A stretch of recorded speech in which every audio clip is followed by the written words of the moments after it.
Mais bonjour à tous d'abord et merci beaucoup de venir par un si beau soleil se consacrer à la tokenomics. c'est, c'est franchement... J'avais un concurrent assez déloyal, le soleil. Donc aujourd'hui, Delphine n'étant pas là, je vais d'abord vous introduire un petit peu la place du Mundaneum dans le projet Open Tokenomics. Delphine étant à l'étranger, donc je vais d'abord introduire le Mundaneum, surtout pour les nouveaux venus dans ce cycle Open Tokenomics au Mundaneum. Donc ici, vous êtes dans le lieu qui est le Mundaneum, et pour introduire le rôle du Mundaneum par rapport au projet Open Tokenomics, je propose de reprendre un texte qui avait été publié sur un panneau lors d'une exposition. Mundaneum est un centre d'archives, mais qui a aussi fait des expositions. Pour l'instant, il y a une exposition consacrée à la cryptographie, qui est justement profondément liée à la tokenomics. Mais à l'époque, c'était une exposition pour Jules Verne, et on avait publié un texte sur un panneau de Tim Berners-Lee, le fondateur du web. Et déjà en 98, vous voyez, il y a Tim Berners-Lee qui dit qu'il y a deux phases au web. Une phase où on va connecter toutes les personnes pour l'information, dit-il en 98, et une seconde phase où une fois qu'on sera connecté, on pourra mieux comprendre comment on coopère et on va pouvoir analyser nos modes de travail, nos jeux et la socialisation et complètement recomposer de manière nouvelle un monde grâce à cette possibilité de mieux comprendre comment nous faisons société ensemble. Et quelque part, on est dans cette phase-ci, bien sûr, puisque nous sommes à l'heure du big data. La première phase, elle s'est réalisée. On est en grande partie connecté, avec quelques nuages, bien sûr, et en quelque sorte, le Mundaneum, c'est un précurseur de cette aventure, puisque vous voyez ici, le Mundaneum, c'est des index. Les fondateurs du Mundaneum sont Paul Hotelet et La Fontaine, et ils avaient comme rêve de la paix par la connaissance, et donc d'indexer toute la connaissance du monde. Ils ont commencé ce projet, au départ c'est le texte, puis ça s'étend à la fiche, et il y a une volonté de comprendre que la connaissance, c'est pas que le texte. Et quelque part, aujourd'hui, en vous invitant à la fabrique dans les Mundaneum Factories, on étend la connaissance à la fabrique du corps, à la fabrique sociétale du corps aussi. Et donc ça va dans la droite ligne du projet précurseur qui était le Mundaneum. Et donc cette phase où nous allons pouvoir analyser finalement nos modes de jeu, nos modes de socialisation, elle est en cours. Elle est en cours avec un nouvel Internet, puisque le premier Internet, le web de l'information, finalement finit un peu mal. On voulait que c'était un web horizontal, et la puissance de calcul se concentre aujourd'hui dans les clouds, et les données pour analyser comment nous fonctionnons ensemble sont concentrées dans les réseaux sociaux et donc quelques grands acteurs mondiaux. Donc le big data est dans les mains de quelques acteurs mondiaux, et la puissance de calcul est aspirée pour des raisons économiques dans les clouds, Amazon, etc. Donc Tim Berners-Lee milite pour faire un nouveau web, le fondateur du web milite pour faire un nouveau web, un web peer-to-peer, mais ce nouveau web n'est plus un web de l'information, c'est un web de la deuxième phase, c'est un web de la fabrique. Et c'est pour ça que finalement, on a un Internet nouveau de la fabrique qui émerge, qui succède au web de l'information avec ses travers et l'expérience, un rêve, un premier rêve, une certaine dérive de ce rêve, et on rentre dans un deuxième rêve et un premier à corriger. Pour ça, on a de nouveaux instruments, puisque quand il s'agissait d'échanger de l'information, ça suffisait. Les modèles économiques ont changé, on a eu l'habitude de l'information gratuite, ça pose des problèmes économiques à la presse, etc. Mais ici, naturellement, si on va vers un web de la fabrique, fondamentalement, c'est un web économique. Donc il vient d'office, naturellement, équipé de nouveaux instruments pour faire économie ensemble, pour valuer les contributions. Ces nouveaux instruments sont les tokens. Alors, on détaillera ce que c'est qu'un token plus tard, mais ce sont des instruments de distribution et de mise en circulation des valeurs créées dans l'association. Dans un monde connecté, finalement, on va s'associer plus facilement que hier avec des contrats papier. Et c'est une mutation de civilisation que déjà certains annoncent plus importante que le web de l'information, et c'est .com. Et ça se manifeste déjà. Donc les tokens aujourd'hui ont une croissance et des fonds d'investissement et des taux d'adoption bien plus grands que l'email, par exemple. Donc cette tokenisation de l'économie croît à une vitesse supérieure. Je sais qu'on n'en entend pas encore beaucoup parler, on a entendu un peu parler du Bitcoin, mais le Bitcoin c'est 2008. On est en 2018. Il s'est passé beaucoup de choses entre-temps. Donc l'Emonium Factories, elle vise à déposer cet enjeu dans l'espace culturel. Comme il y a un enjeu fondamental, on va revoir les instruments de l'économie. Pour un web de la fabrication, ce n'est pas un problème d'économiste, c'est le problème de tous. Et donc, comment alors placer, et c'est ça l'offre que j'avais faite au Mundaneum, puisque je suis engagé dans des travaux relativement à la tokenisation, mais c'est de venir informer le public et de l'inviter à participer, ou pas dans un laboratoire de recherche, dans l'espace culturel. Donc l'idée, c'est de mettre en connexion les centres culturels et les mettre en connexion à l'innovation des tokens. Et ensemble, par la mise en place de fabriques ouvertes, tokenisées, ne fût-ce que sous le mode du jeu, explorer les possibles sociétaux. Et c'est un peu ça l'idée de les Mundaneum Factories Open Tokenomics. Le Mundaneum a pris une position pionnière dans le réseau, et on peut l'en remercier. C'est pas facile, puisque ça bouscule pas mal de référents. On pense, bon, la culture, l'art, bon, on le subsidie. Qu'un instrument économique vient dans l'espace culturel, c'est assez perturbant par rapport aux catégories habituelles que nous avons pour classifier les choses, distribuer les valeurs. Donc c'est un peu un intrus de trouver un instrument économique dans l'espace culturel. Et de surcroît, avec une participation active, il ne s'agit pas de faire seulement une conférence ici, mais c'est aussi une invitation à la fabrique. Donc ça aussi, c'est inhabituel. Donc on n'est pas dans l'ordre de la conférence-débat, on est dans l'ordre aussi de l'invitation à la fabrique. Et le Mundaneum a dit oui, et beaucoup ont déjà emboîté le pas, d'autres centres culturels, des personnes, des groupes de recherche, ici et à l'étranger. Il faut dire qu'il y a une excessive effervescence aujourd'hui de l'activité autour des tokens, de les crypto-monnaies. Donc par connexion se constitue ainsi un réseau ouvert d'artisans, sans frontières autour de la tokenomics. Et voilà ce que c'est en fait les Mundaneum Factories. Si un autre centre culturel comme Transculture vient participer avec différents volets à l'initiative, ben, le nom Factories peut rester, bon, ça peut s'appeler Transculture Factories. Donc c'est un réseau ouvert dans lequel prend place le Mundaneum avec une position initiale, mais qui ne va pas finalement pénaliser les seconds ou les suivants. Donc voilà, ça c'était pour introduire la place du Mundaneum, le remercier et la semence qu'il donne finalement pour entamer un nouveau processus d'information et de participation en amenant carrément finalement l'innovation sur la place publique. Hein, la sortir des laboratoires, la sortir des fintech, des technologies financières et l'amener sur la place publique avec les citoyens dans un espace culturel qui se veut pluraliste, sur le plan politique, sur le plan des orientations philosophiques, etc. Et donc, entreprises, institutions académiques, pouvoir politique, citoyens, en fait, l'Open Tokenomics est ouvert à tous. Vous verrez qu'il y a déjà plusieurs participants de différents profils dans le réseau. Alors aujourd'hui, il y avait un premier rendez-vous le 29 mars, donc je vais commencer la conférence dédiée à notre deuxième rencontre. J'avais fait une première introduction d'information, comme le sujet est très nouveau. Le 29 mars, j'avais fait une information. Qu'est-ce que c'est que le token? Qu'est-ce que c'est l'Open Tokenomics?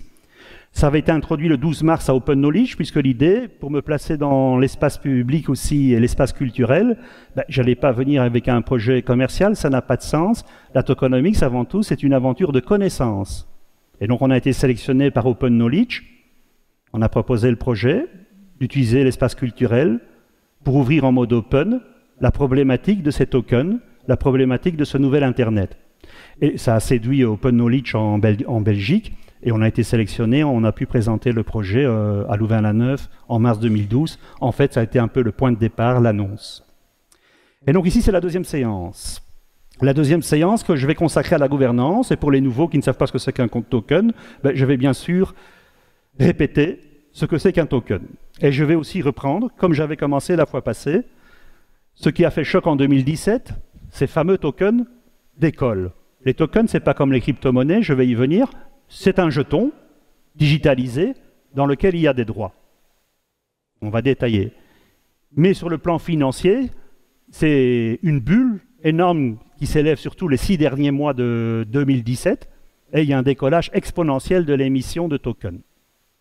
Essentiellement pour fonder des nouvelles sociétés avec des nouveaux modèles économiques Ce qui fait dire finalement à Lagarde, directeur du Fonds monétaire international, que dans moins de 20 ans, il est fort probable que la finance mondiale soit complètement transformée. Et qu'est-ce qui lui fait dire ça? 3 choses, bien sûr. Ces tokens, ces monnaies virtuelles qui font irruption, les nouveaux modèles d'intermédiation financière. Il est vrai qu'en quelque sorte, un token, c'est une désintermédiation du capital monétisé. Donc on va pouvoir bypasser, aller au-delà du capital monétisé. On va pouvoir capitaliser en token sans argent.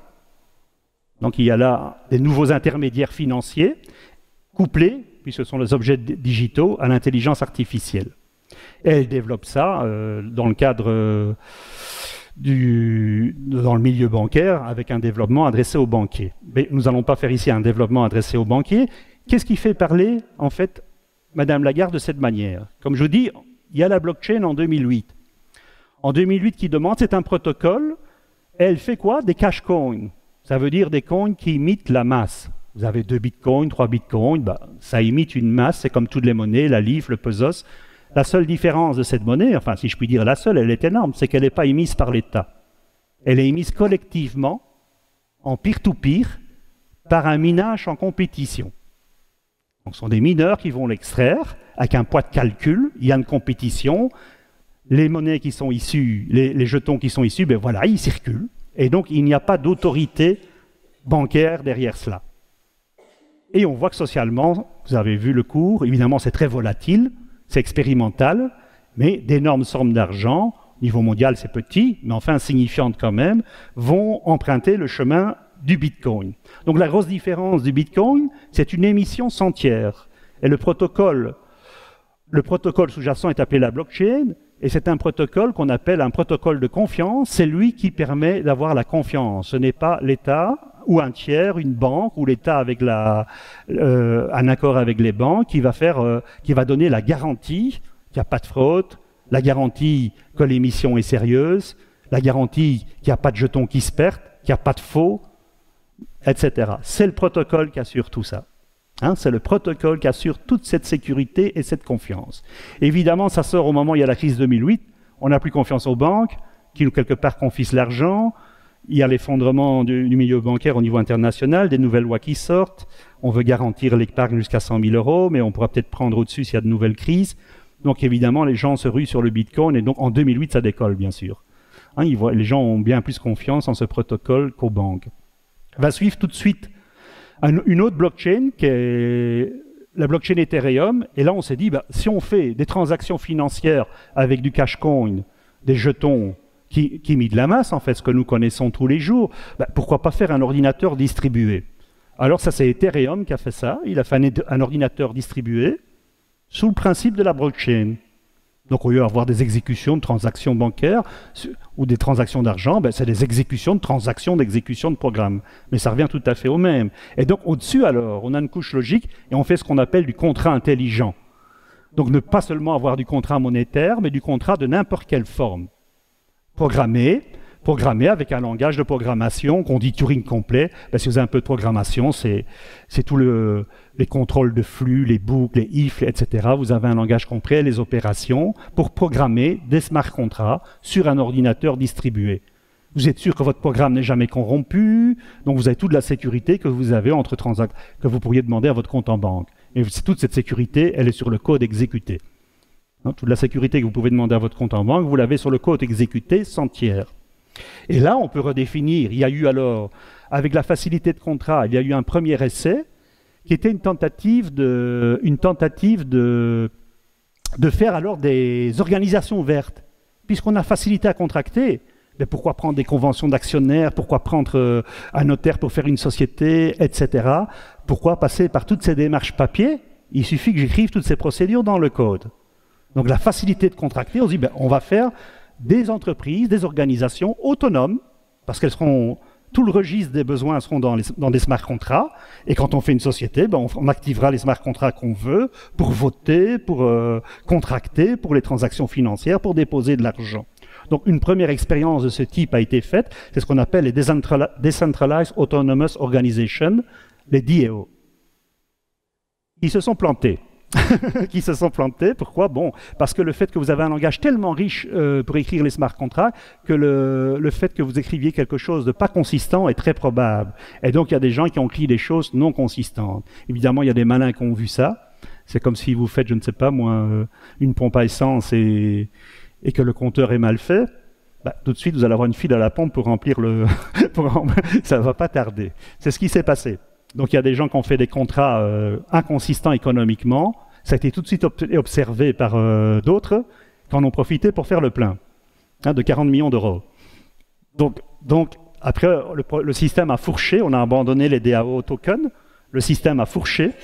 Mais pour ceux qui voulaient remettre les compteurs à zéro et annuler ce désagrément, et il y en a qui disaient « code is law ». Donc le contrat, il est écrit, il fait force de loi. Donc s'il y avait un contrat mal écrit, quelqu'un a fait le plein avec, il n'y a pas de faute là-dedans, donc on continue avec le système et le trou de 40 millions.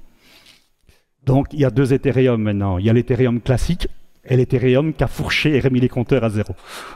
Donc oui, les expériences sociétales qui ont déjà été faites à une échelle internationale.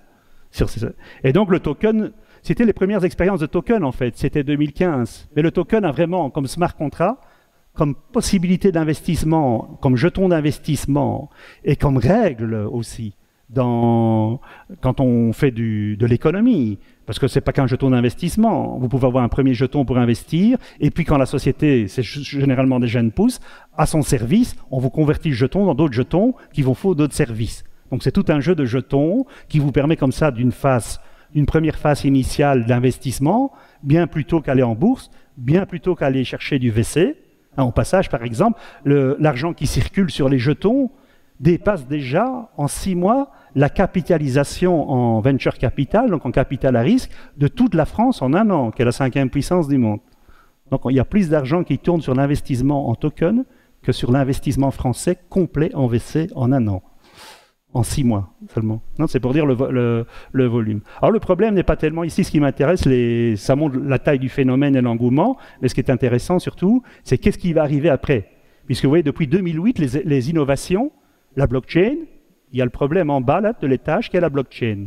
Ça c'est le problème des protocoles peer-to-peer, celui que je vous parlais déjà avec Tim Berners-Lee en introduisant le Mondeum.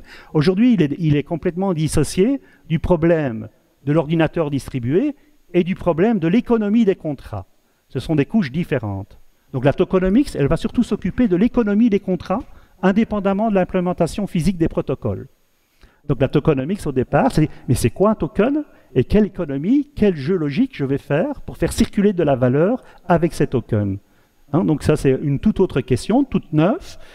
Et pour ça, il faut mieux comprendre ce que c'est qu'un token. Donc qu'est-ce qui va venir maintenant? Comme on a les couches inférieures, c'est comme quand on construit une maison, on a les étages inférieurs et on monte en étages. Il est vrai qu'en informatique, on pourra corriger l'étage inférieur sans toucher à l'étage supérieur. En informatique, ce n'est pas un problème. On peut sans problème enlever les fondations et garder le toit. Et on remplace les fondations. Donc il y a un champ nouveau qui s'ouvre, c'est la tokenomics. Comment allons-nous designer nos tokens? Et c'est ça que je vais entreprendre avec vous. Donc on a bien sûr un cashcoin, en fait, est un token particulier. C'est simplement qu'il a un variant au cours du temps. C'est une masse.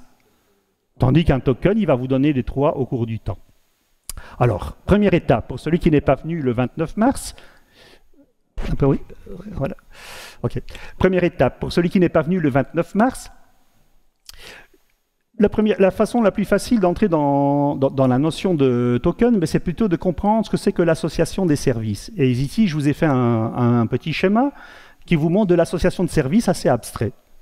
On va le démonter, je vais le démonter, voilà, et il ne nous reste que des services. Revoyez-vous, mais de l'association, de la dépendance entre services. Alors pour fixer les idées, prenons que vous voulez faire un panier bio. C'est un service que vous voulez offrir. Qu'est-ce qu'il va falloir? Bien sûr se fournir en fruits et légumes pour le panier bio, et il faudra composer le panier. Donc vous avez une dépendance entre services, et vous allez associer cette dépendance. En fait, c'est une façon formelle de voir l'organisation. La valeur d'organisation, vous associez des services pour construire un service à valeur ajoutée. Alors ces services, c'est infini. Ça peut être des services matériels. Donner de l'argent, c'est un service monétaire. Amener un terrain, c'est un service. Amener de la propriété intellectuelle, c'est un service. La notion de service n'est pas à voir au sens économique. Entre la différence, la service et les biens. Elle doit être comprise dans le cadre de la durée, du temps. Un service, c'est quelque chose qui s'exécute dans la durée. Ça, c'est fondamental. Donc voilà, vous avez une association de services. À un service, bien sûr, vous avez les services dépendants, parce que pour faire un service à valeur ajoutée, il va falloir des services dépendants qui vont fournir. Et ce qui est intéressant, c'est que ici, vous pouvez introduire ce que j'appelle une métrique distributive. Imaginons que vous donnez un poids de 100 à votre service, eh bien, pour quel poids vous allez faire intervenir la fourniture d'ingrédients pour le panier? Et quel poids vous allez faire intervenir la composition du panier? Vous pouvez diviser ça en 2, 80 et 20. Ça vous fait la même chose qu'une métrique d'investisseur. Si vous avez une société, vous allez avoir un capital, vous dites, je vais faire 100 actions, quelqu'un a apporté de la propriété intellectuelle, il aura peut-être 30, un autre de l'argent, il en aura 50, et le suivant, je ne sais pas, un terrain, parce qu'il a apporté des choses en nature, il aura 20 parts. Et les actionnaires se mettent d'accord sur la distribution des parts à la fondation de la société. Ici, les parts, ce n'est pas pour des personnes, ce sont des parts pour l'organisation de l'économie du service, et pas de propriété. Ce sont des parts. Alors, ceci n'est pas nouveau. Ceci est utilisé dans 80% des économies peer-to-peer. Donc, les gens qui travaillent en économie peer-to-peer utilisent des métriques distributives. Donc, vous avez une association de services. Une association de services, ça se décrit formellement comme une dépendance entre services. Et sur ces associations de services, vous pouvez définir des métriques distributives. Alors, quel est le poids du token là-dedans? Mais imaginons que quelqu'un vient fournir un service sur cette organisation. Je mets un petit cœur parce que c'est sur base volontaire. Il est important aussi dans une économie tokenisée. Finalement, aujourd'hui, le token, c'est un token d'investissement. On investit sur base volontaire. Ce n'est pas comme un travail où il y a une subordination. Donc, au départ, prester un service est une prestation d'investissement. C'est intrinsèquement sur base volontaire, comme dans l'économie aujourd'hui. Investir, c'est sur base volontaire. C'est pas d'obligation à investir. Donc c'est la même chose, vous venez avec votre talent, vous venez avec de l'argent, vous prestez du service, et vous allez recevoir, et c'est là où le token est intéressant, vous allez recevoir des tokens. Et ici, comme votre service est impliqué dans 2 fabriques de services à valeur ajoutée, vous recevez 2 types de tokens, et ces tokens vont aller dans un portefeuille, bien sûr, pas un portefeuille en cuir. Ces jetons sont des jetons digitaux. Ils vont par exemple aller dans un smartphone, mais c'est sur la blockchain, ou vous avez une clé sur une blockchain, ou le smartphone, c'est symbolique, c'est un jeton digital. Il n'a pas de lieu. Vous pouvez le sauver sur papier aussi. Ce sont des clés d'accès. Vous pourriez imprimer les clés en général de ces jetons. Donc mais là, ça va vous donner, la clé sur papier vous redonne accès à une source de données digitale toujours. Vous ne pouvez pas partir avec votre jeton. Donc ça, c'est une... Voilà, donc vous voyez que les jetons, ces fameux tokens, sont toujours associés à des organisations de services. Alors leur modèle, pour bien comprendre ça, comment ce token va fonctionner par rapport à un cash? Si quelqu'un vient accéder au service et disons vient acheter le panier bio, s'il achète le panier bio, que se passe-t-il? Il va payer le panier bio. Ce panier bio, il pourrait le payer en fiat currency, en dollars, en euros. Eh bien, il active un échange. Donc, voilà que pour ce service, un token et ses droits vont être activés. Lequel? Je vous ai dit, un token, ça fonctionne un peu comme des royalties ou des dividendes. C'est une suite de droits. Quand vous avez presté un service, eh bien, sur un certain nombre de paniers, vous allez avoir des droits de toucher une partie de ce panier. Donc, on évalue l'échange. Suivant le temps de l'échange, il y aura un droit d'activer. Ce droit activé, eh bien, il va conduire à l'exercice du droit. Et cet exercice du droit va être calculé, comme dans un actionnariat, par rapport ici, pas aux parts que vous possédez, mais aux parts du service dans l'économie réelle.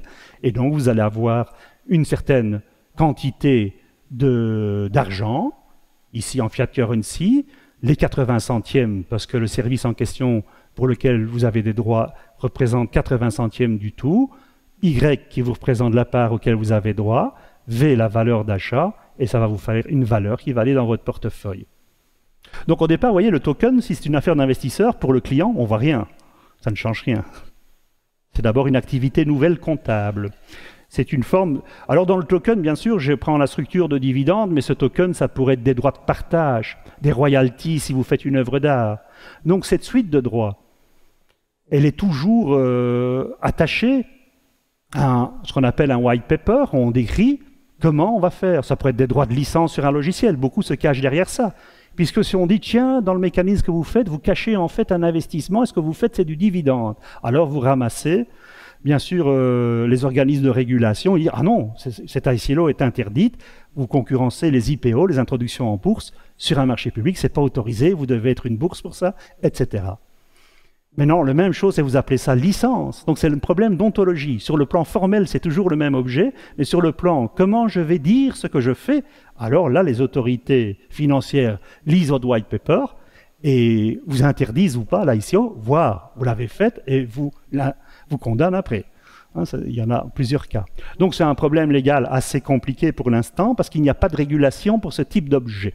Et si ça vient amputer dans sa logique sémantique surtout, dans sa logique sémantique, parce que formellement c'est toujours presque pareil, si ça vient imputer sur des pratiques faites avec d'autres outils aujourd'hui et qui a conflit légal, bon là c'est d'où le problème légal qu'on touchera aujourd'hui.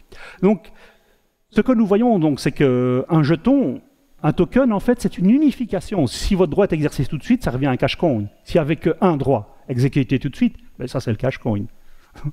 Donc, le token, il vous unifie, en fait, si on est dans le registre sémantique du dividende, il vous unifie le titre au porteur et le cash coin. Mais pas seulement, il vous unifie les royalties et le cash coin. Il vous unifie le partage et le cash coin. Il peut vous unifier beaucoup de choses. Okay. Donc, c'est vraiment un instrument nouveau, unificateur, pour faire circuler de la valeur à des temps très différents.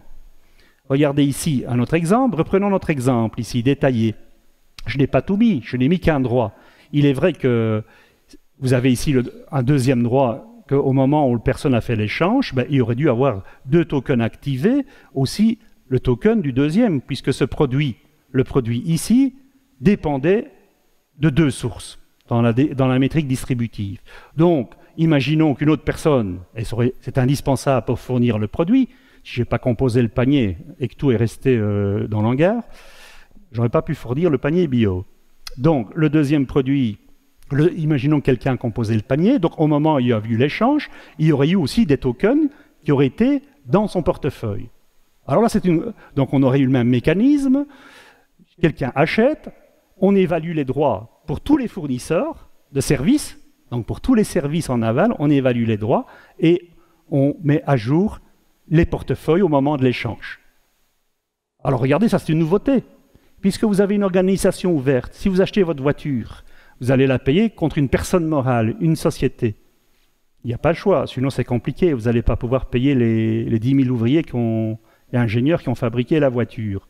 Tandis qu'ici, oui, ça ne pose pas un problème dans le monde digital. Donc l'organisation de l'association des services, elle n'a pas besoin d'être une personne morale. On peut payer à tous les contributeurs directement.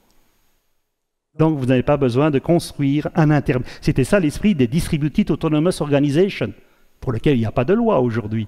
Quel statut je vais donner à ça juridiquement? Donc les gens qui font des DAO aujourd'hui, ils sont dans un territoire sans loi. Dans un territoire sans loi.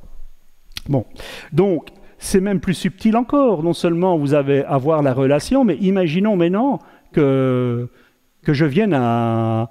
Vous voyez, la relation 1 à plusieurs, voire, si j'étais à plusieurs, acheter de plusieurs à plusieurs. Mais c'est plus subtil encore, parce que imaginons que je n'ai pas mon portefeuille en cuir, et que je suis aussi quelqu'un qui a des tokens dans mon portefeuille. J'aurais pu payer en token. Ah oui, bien sûr, j'aurais pu payer en token. Pour ça, il faut un cours de conversion entre les tokens. Ça existe déjà. Donc pour les tokens émis, il y a des bourses. Et les tokens s'échangent directement. C'est pas nouveau. Par exemple, Microsoft aurait pu acheter des parts d'IBM sans cash. Il échange des actions IBM contre des actions Microsoft. Mais maintenant, les tokens, c'est aussi une structure dans le temps, avec des droits dans le temps comme des actions. Ça s'échange en bourse. Donc il y a des nouveaux marchés qui naissent. Et donc, en général, ces bourses n'utilisent pas des fiat currency, ni le dollar, ni l'euro. Pour convertir les tokens qu'il y a sur leur bourse, ils utilisent une troisième monnaie qui est propre au marché d'échange. Donc, des marchés qui s'ouvrent, il y en a pratiquement nouveaux pour les tokens, il y en a toutes les semaines. Donc il y a une compétition là pour pour capturer cette nouvelle valeur de marché circulante, un peu comme on a ouvert des bourses au CO2, ici des bourses au token, ils s'en s'ouvrent en permanence, hein, des bourses au token. Mais ici, ce que je veux illustrer surtout, c'est que si vous payez en token, donc vous aurez peut-être une troisième personne qui achète, mais si vous êtes dans une économie tokenisée, vous allez toujours avoir un rapport avec le service. Donc la personne qui achète, ça peut être la personne qui a presté du service à ce qu'elle achète. Le plus souvent, ça sera toujours le cas. Pourquoi? Parce que faire marcher, c'est vous connecter.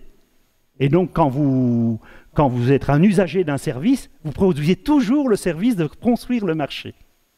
On ne vous le compte pas. Par exemple, Google ne vous le compte pas, c'est pour ça qu'il est si riche. Vous construisez son espace public en vous connectant, il vous donne un moteur de recherche, et c'est là-dessus qu'il fait des milliards. En plus, vous donnez vos données. Non seulement vous faites l'espace public, mais en plus, vous dire, bon, je vous fais l'espace public et je vous donne encore toutes les données. Bon, c'est pour ça que c'est capitaliste. Vous allez dire, ça, c'est pas grand-chose. Si, c'est énorme. Si vous avez demandé 10 cm² de votre terrain, vous auriez dit non, parce que vous le voyez. Tandis que cette valeur économique, vous ne la voyez pas. Donc vous dites oui, tout de suite. Or, cette valeur économique amène à des capitalisations 10 fois supérieures aux gens qui font des usines. Donc les plus grandes capitalisations aujourd'hui, on dit elles sont sans usine, fabless. C'est faux. Elles n'usinent pas la même chose. elles usinent des entités logiques qui arrivent à capturer de la valeur monétaire bien supérieure à toutes les autres capitalisations. Alors il a une conscience que le citoyen doit avoir. Aujourd'hui, on tient sa maison comme objet visible, c'est bien comme objet visible, c'est que le marché économique le montre, c'est que la valeur monétaire glisse à des échelles 10 fois supérieures sur des entités invisibles. À des échelles 10 fois... Volkswagen, c'est 10 fois inférieur à une GAFA, le capital. Donc, c'est pour ça qu'Uber fait de la voiture. N'importe quelle de ces grosses capitalisations peut s'acheter une fabrique et dire demain je fais de la voiture ou après-demain je fais ceci. Tellement la capitalisation est énorme sur ces biens logiciels. Le token, c'est un bien logiciel. Donc, c'est pour vous dire la valeur économique à terme, dans 10 à 20 ans, la valeur économique, la valeur, et on essaiera de circonscrire ce que c'est que la valeur, qui va circuler sur la tokenisation, sera bien supérieure dans 20 ans. Après, c'est ça que voyait Lagarde. C'est qu'en 2040, le système monétaire international a peu de chance, comme il existe aujourd'hui, encore peu de chance d'exister face à ces innovations. Alors donc, si la personne a aussi un portefeuille token et qu'elle est toujours, on ne sait pas faire un échange sans être comptabilisé à la fois comme fournisseur de services et comme usager de services et comme investisseur. Donc vous avez, dans chaque échange avec les tokens, vous occupez cette triple position dans chaque échange. Pas parce que le matin j'ai acheté des actions, l'après-midi je vais au magasin et la journée je travaille. Non, non. Dans chaque échange, vous êtes comptabilisé comme investisseur. Et donc vous prenez une part de propriété dans une association, comme usager et comme fournisseur. Alors est-ce nouveau socialement? Non, ce n'est pas nouveau. C'est, regardez, donc ici, cette triple position vient du fait que si vous êtes dans la tokenomics et que vous avez des tokens dans votre portefeuille, mais vous serez, chaque fois qu'il y aura un échange, il y aura des tokens sortant de votre portefeuille et des tokens entrant. Et ça pas entre deux portefeuilles, entre de multiples portefeuilles. Donc on quitte le cash coin. Maintenant, quand j'ai un cash coin, si je fais un échange, c'est entre deux personnes, il y a un portefeuille qui débite et l'autre qui reçoit le service. Donc la tokenisation, vous voyez, la dynamique des jetons qui circulent n'est pas la même du tout. Ça, c'est très important à comprendre. Alors, est-ce que c'est nouveau d'être à la fois calculé comme investisseur, service user, donc usager et fournisseur? Ben non, prenez un magasin à Bruxelles, et ça date un modèle des années 70. Et voyez là, c'est Bise à Bruxelles, c'est un magasin coopératif, mais c'est une entreprise, bien sûr. Et il le dit, vous êtes dans trois rôles, propriétaire, travailleur, client. C'est un vocabulaire un peu des années 70. Hein, j'ai dit investisseur, travailleur, j'ai dit client, j'ai dit usager, et travailleur, fournisseur. Mais c'est la même idée. Vous avez les trois rôles dans un vocabulaire des années 70. Mais comment devient-on dans la coopérative? Il faut acheter des parts. On utilise un premier outil. Comment je deviens travailleur? Je dois prester des heures. Et comment je deviens client? Je débourse avec la cash money.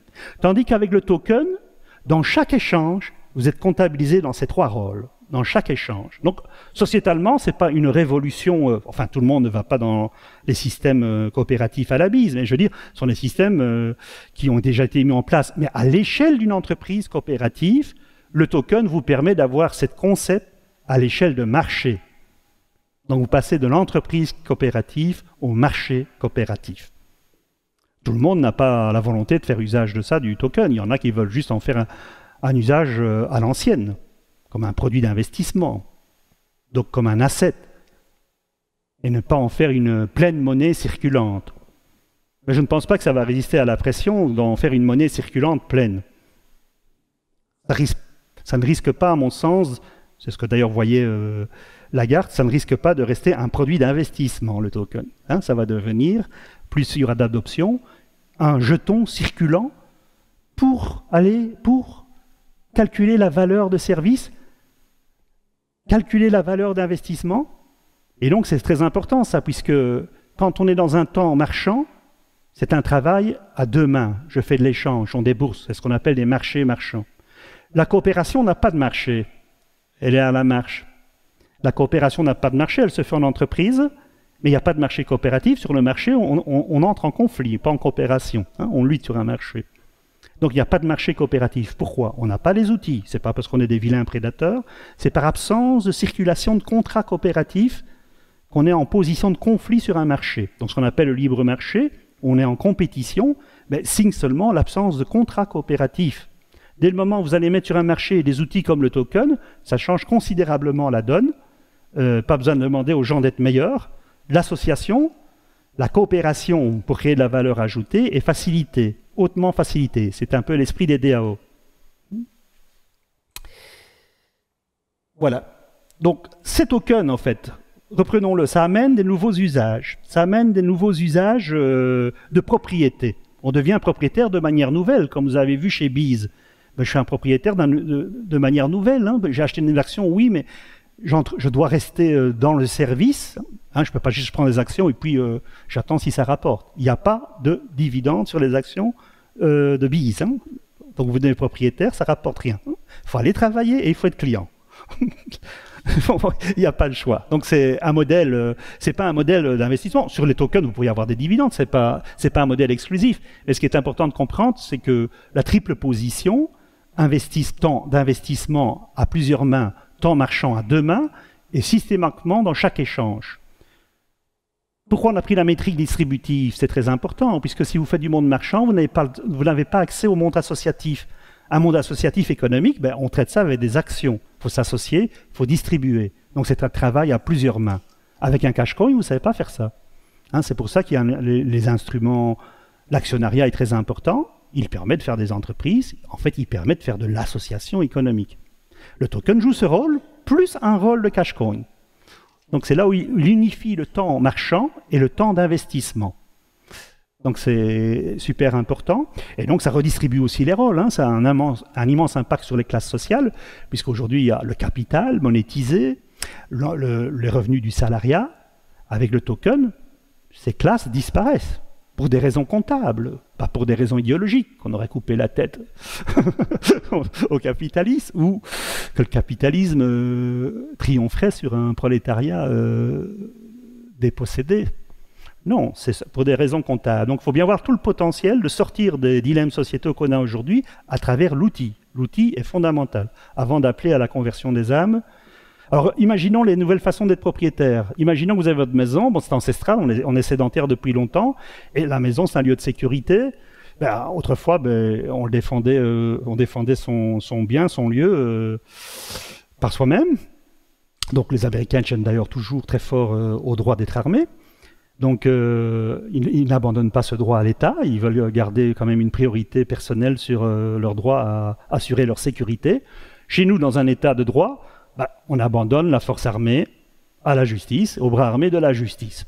Donc on devient, dans un état de droit propriétaire, par un contrat. Un contrat qui va vous assurer votre propriété, qui est protégé par le droit. Vous enregistrez votre maison en Belgique. Dans d'autres pays, il n'y a pas de droit de notariat comme on l'a fait comme profession libérale, mais en tout cas chez nous, oui. Et c'est la loi qui va protéger votre contrat avec son bras armé au cas où il y aurait un défaut.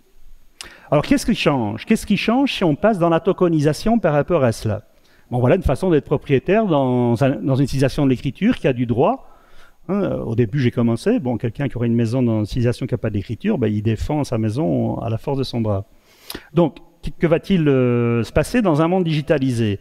Les choses seraient très différentes. Je vous ai dit, la blockchain, c'est un protocole de confiance. Donc, vous allez déplacer, vous voyez, le contrat, eh bien, il va être écrit en smart contract. Ah oui, le smart contract que je vous ai montré tout à l'heure, eh bien, on va inscrire le contrat pas par un texte, on va l'inscrire dans de la codification par programmation, qui va vous donner votre droit à l'habitat, etc. Et votre lien de propriété va être sur un contrat digitalisé, inscrit dans la blockchain, et la blockchain est bien plus robuste que l'État. Elle sera bien plus robuste qu'un État qui... Bon, on connaît bien toutes les révolutions, il y en a plus d'un qui s'est fait déposséder. J'ai ici dans la salle Eduardo, qui est un ami mexicain, qui a un ami au Venezuela qui s'est fait déposséder. Donc je veux dire, votre droit de propriété, oui, tant que la stabilité de l'État est là, mais des bouleversements politiques peuvent faire qu'on vienne vous confisquer vos biens. Donc c'est pour bien montrer qu'être propriétaire, ça tient fondamentalement sur un contrat qui est assuré par un État de droit.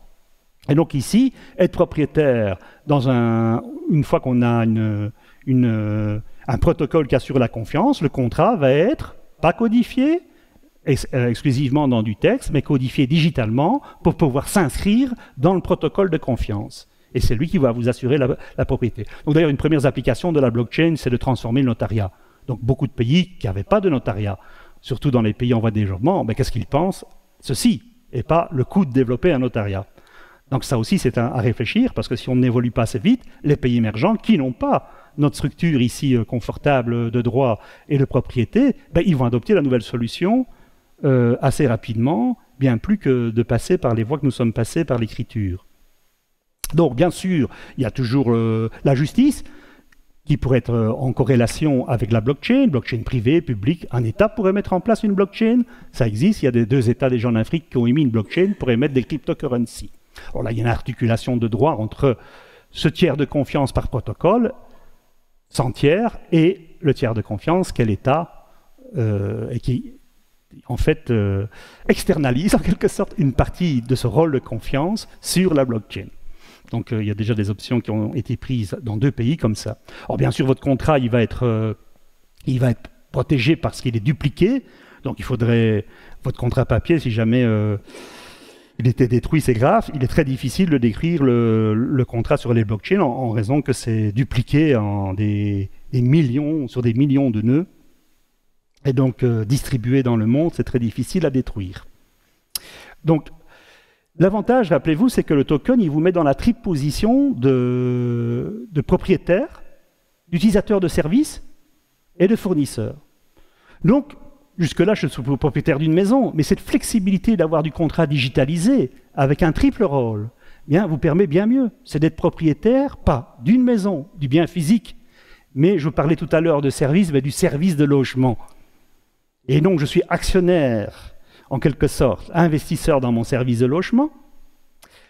Je suis service user, c'est-à-dire que j'habite, et service provider, je peux faire de la maintenance au logement, de différents types, m'occuper d'un syndic ou de ma maison, ou prévenir quand il y a des pannes, etc.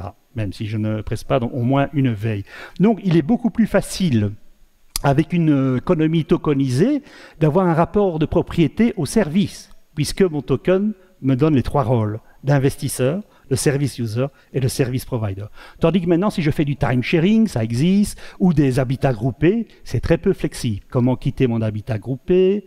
Time sharing, je dois faire toute une structure juridique, tandis que la tokenisation va permettre une autre façon d'être propriétaire et qui va dans l'évolution des jeunes. On dit souvent les jeunes, ils ne s'intéressent plus à la propriété, ils aiment le service. Mais c'est faux, c'est qu'on vit dans un monde connecté. Et le monde connecté, c'est un monde qui abolit les distances. Et donc la première expérience qu'on fait, c'est celle de la durée. Donc un jeune qui est né en 2000, qu'est-ce qu'il fait comme expérience? C'est pas la réalité de l'objet géométrique qu'occupe son adolescence, c'est la connexion, comme petite poussette de tout le temps. Donc qu'est-ce qui fait réel? Le service, pas l'objet. La première force de réel. Donc c'est à ça qu'il a confiance. C'est pas que tout à coup les jeunes ne s'intéressent plus à être propriétaires. La propriété, c'est le service. L'objet, c'est le service. Ce qui est dur comme ceci, c'est le service, puisque c'est à cette réalité qu'il se frotte tout le temps. Depuis qu'il pianote sur son GSM, depuis qu'il est né. Okay? Donc c'est ça qui a occupé toute sa vie. Il y passe tout son temps. L'objet, il ne le voit même pas. Il trébuche dessus, il ne le voit même pas. Donc c'est très important, c'est qu'un monde connecté, ça veut dire un monde dont la première réalité est la durée, pas la spatialité. Pas la spatialité. Ça aura un immense impact sur la connaissance aussi, on en parlera, il y aura plusieurs. Donc voilà, vous pouvez être propriétaire d'un écosystème de maisons avec un triple rôle. On peut imaginer d'autres scénarios. Vous achetez votre voiture, prenons deux gros investissements qui sont la maison et la mobilité généralement dans son économie, c'est la même chose. Vous pourriez être propriétaire, vous achetez une voiture, grâce à la tokenisation, vous pouvez la mettre dans un écosystème. Et les gens peuvent venir grâce à la tokenisation, sans lourdeur administrative. Vous pouvez la mettre certaines heures en partage, etc. Tout le temps. Hein, si vous allez au travail ici, vous parquez votre voiture à Mons, vous travaillez pendant 8 heures, cette voiture pourrait servir à quelqu'un d'autre. Donc vous pouvez diminuer considérablement le coût de propriété total de votre voiture en étant investisseur sur cette voiture, fournisseur et usager sur le même objet, grâce à la tokenisation. Ça peut aussi régler des problèmes de mobilité, puisque des calculs ont été faits. Si on avait des systèmes comme ça de mobilité partagée en écosystème, sans même ajouter l'autopilote qui se profile, on pourrait diminuer de 80% le parc nécessaire de voitures pour le même service. Hein, aller de point à point, pas comme dans les transports en commun aujourd'hui, quand je dois faire des changements et tout, c'est très complexe. Non, pour aller de point à point, avec le confort actuel. Des écosystèmes en partage. Alors bon, il y a un problème, pas seulement technique pour faire ça, mais il y a un problème technique économique pour faire ça. La tokenisation est une porte d'entrée à ça. Autre chose, un autre exemple que je peux encore vous donner, c'est par exemple les assurances, des assurances sentières. Il y a déjà plusieurs sociétés qui ont commencé, on va voir si vous assurez. C'est très bien, vous payez votre prime, et puis quand le conflit arrive, bien sûr, vous êtes en conflit d'intérêt avec l'assureur. L'assureur, il aimerait bien que ça ne tombe pas dans les clauses assurées, bien sûr. Donc, prenez un courtier pour bien défendre votre cas. L'assureur vous soupçonne toujours de la faute, on envoie les contrôleurs. Donc, c'est pas très sain comme système. Donc, ce que la tokenisation permet, c'est d'émettre des tokens pour votre assurance, et ces droits sont associés à des droits de vote, et quand il y a un incident, on tire au sort dans les assurés, pour décider s'il y a fraude ou pas, si on assure ou pas, avec un système. Donc voilà, vous êtes assureur, assuré et investisseur, parce que vous allez fonder l'investissement en donnant la première prime. Donc c'est vous qui allez créer le fonds d'investissement qui va être assuré et assureur, par une mécanique de tirage au sort. Alors ça, ce sont des sociétés qui sont en train de naître, dont j'ai vu plusieurs pitchs. Alors chacun ses petits modèles. Tout ça est assez expérimental sociétalement, puisque comment va se comporter? Donc il y a un système bien sûr de points pour tirer les gens au sort. Si quelqu'un justifie le fait qu'il reconnaît, imaginons que vous avez assuré la perte de GSM, les gens qui sont tirés au sort reconnaissent qu'il y a bien eu perte, on indemnise la personne qui a perdu son GSM ou qui l'a volé. Bon, maintenant, si quelqu'un vote toujours non, bon, il y a une visibilité. Comment le système s'équilibre? Comme vous êtes assureur, le système, avec un système de feedback, s'équilibre, vous avez intérêt à être honnête. Ah, donc là, c'est des petits. Ça, c'est une aventure qui doit l'avoir du côté social et la mécanique de feedback, d'intelligence business qu'il y a dans le système. Ça, c'est expérimental pour l'instant. Ce sont les premières assurances qu'on fait de ce type. Comment on va ajuster l'intelligence dans le système avec le comportement des personnes? Là, il y a plusieurs entreprises qui se sont lancées avec des premiers essais, et on verra. Mais vous voyez ici comment on occupe le triple rôle. Assurance, sentière. Hein, on pourrait penser beaucoup de choses comme ça pour la mutualisation. En fait, on rentre dans des formes nouvelles de mutualisation avec le token, qui sont déjà en cours. Voilà, ça c'est pour... j'arrête ici l'introduction du token. Et maintenant, on va voir quel impact ça a sur la gouvernance. Et ça, c'est assez important. Donc, j'ai pris un peu de temps là-dessus. J'irai un peu plus vite sur les deux autres parties, mais il est important de bien comprendre les concepts pour voir de serrer de beaucoup plus près. J'ai répété ici beaucoup de choses que j'avais dites déjà à la première rencontre, surtout pour les nouveaux. Ce que je veux, c'est aller ici sur deux sujets. Quel impact la tokenisation de l'économie peut avoir sur la gouvernance? Qu'est-ce qu'on a à faire au niveau de la gouvernance? Qu'est-ce qu'il y a d'innovatif au niveau de la gouvernance à faire collectivement? On ne va pas venir demain à votre porte avec une nouvelle gouvernance. Ça ne va pas se servir comme un produit. Hein, elle va devoir, c'est comme l'assurance, les sociétés qui lancent des nouvelles assurances, vont-elles marcher? Mais il va falloir composer avec le comportement social. Hein, ce n'est pas un nouveau produit, on dit on revient avec un nouveau GSM iPhone 9, rien à voir. Hein, c'est vraiment tout un travail de dialogue entre l'ouverture des possibles avec le token et les comportements sociétaux. Donc c'est pour ça que j'ouvre aussi dans un espace culturel la tokenisation. Alors pour comprendre la gouvernance, on vient de quoi? On vient d'une gouvernance centralisée avec une séparation de pouvoir que je symbolise ici, avec 3 rôles. Typiquement, tout le monde se tourne, on vote, tout le monde se tourne sur le problème de la gouvernance vers l'État. On a des pôles, les autres pôles que je vous ai montrés, des pôles d'entreprise, des corps sociaux aussi intermédiaires, qu'on appelle souvent intermédiaires, pour faire finalement le dialogue avec l'État, des syndicats, etc. Il y a là une relation, mais en général, avant l'Internet, on se retrouvait, l'homme de la rue, entre guillemets, se retrouvait dans une connectivité très faible. Il devait être investi dans une société, dans une institution, dans un rôle politique, pour avoir une richesse. J'en ai travaillé pour avoir d'ailleurs une richesse relationnelle, sinon en dehors des espaces institués, la richesse relationnelle était limitée, assez limitée. Donc, avec l'Internet, bien sûr, clac, tout le monde se connecte. Tout le monde passe la journée à se connecter aux voisins. Donc, il y a une connexion très intense comparée à ce qu'on connaissait avant. Et, bien sûr, vous voyez, l'État, il avait le droit d'émettre monnaie. Maintenant, ce que je vous ai montré, c'est que les tokens circulent dans cette connexion. C'est ça le Bitcoin. C'est ça le nouveau token. Le Bitcoin, c'est encore un cash coin. C'est montré d'abord qu'on peut faire circuler un cash coin dans le réseau. Ça, on l'a déjà fait la preuve depuis 10 ans. Et maintenant, vient un nouveau jeton, le token, qu'on va aussi faire circuler dans le réseau. Donc ça fait un énorme changement. Hein, ça, c'est pour vous mettre en image au changement. Donc ici, on avait la loi, bien sûr, les banques, une culture de l'écriture. Et ici, on a une culture du numérique qui n'est pas une technologie, qui est un changement de codification. Hein, il faut bien comprendre ça. Le numérique est transversal, mais c'est surtout un changement de codification. Donc c'est très important qu'on introduise dans l'école comment coder. Car c'est comme écrire, calculer, coder. Ce sont 3 fondamentaux aujourd'hui. On ne peut pas s'imaginer notre futur. C'est difficile pour quelqu'un qui n'a pas pratiqué un peu de code et les concepts d'imaginer les possibles de demain. Alors le but n'est pas de devenir développeur, simplement, ici, regardez, je vous explique des concepts qui sont quand même très aux pratiques de programmation. Bon, c'est pas du code, mais c'est tout un imaginaire relationnel, de concepts, de formes d'organisation qui sont difficiles à penser avec le livre, l'écriture. Donc, il y a un besoin de redéfinir des rôles. C'est là notre crise aussi, c'est que les rôles que nous avons aujourd'hui sont sclérosés. Et les problèmes que nous avons, bien, écologiques, le problème de la protection de la population, une certaine violence sociétale, les rôles que nous avons du passé, en brun, semblent trop lents pour les aborder. Donc on a une crise structurelle profonde. Bien sûr, on pourrait dire les gens, il faut de la transparence, les gens ne jouent pas bien leur rôle, etc. Mais vous auriez encore les politiciens les plus honnêtes dans leur rôle, les entreprises les plus honnêtes dans leur rôle, ça ne fonctionnerait pas. Hein, ce n'est pas le problème de laver plus blanc que blanc. C'est structurel, ça ne saurait pas fonctionner. En raison de l'interconnectivité entre les gens, c'est une toute autre relation réelle, je vous ai parlé du temps, et donc il y a un besoin de redéfinir les rôles. C'est ça la transition, il y a un besoin de déplacement des rôles.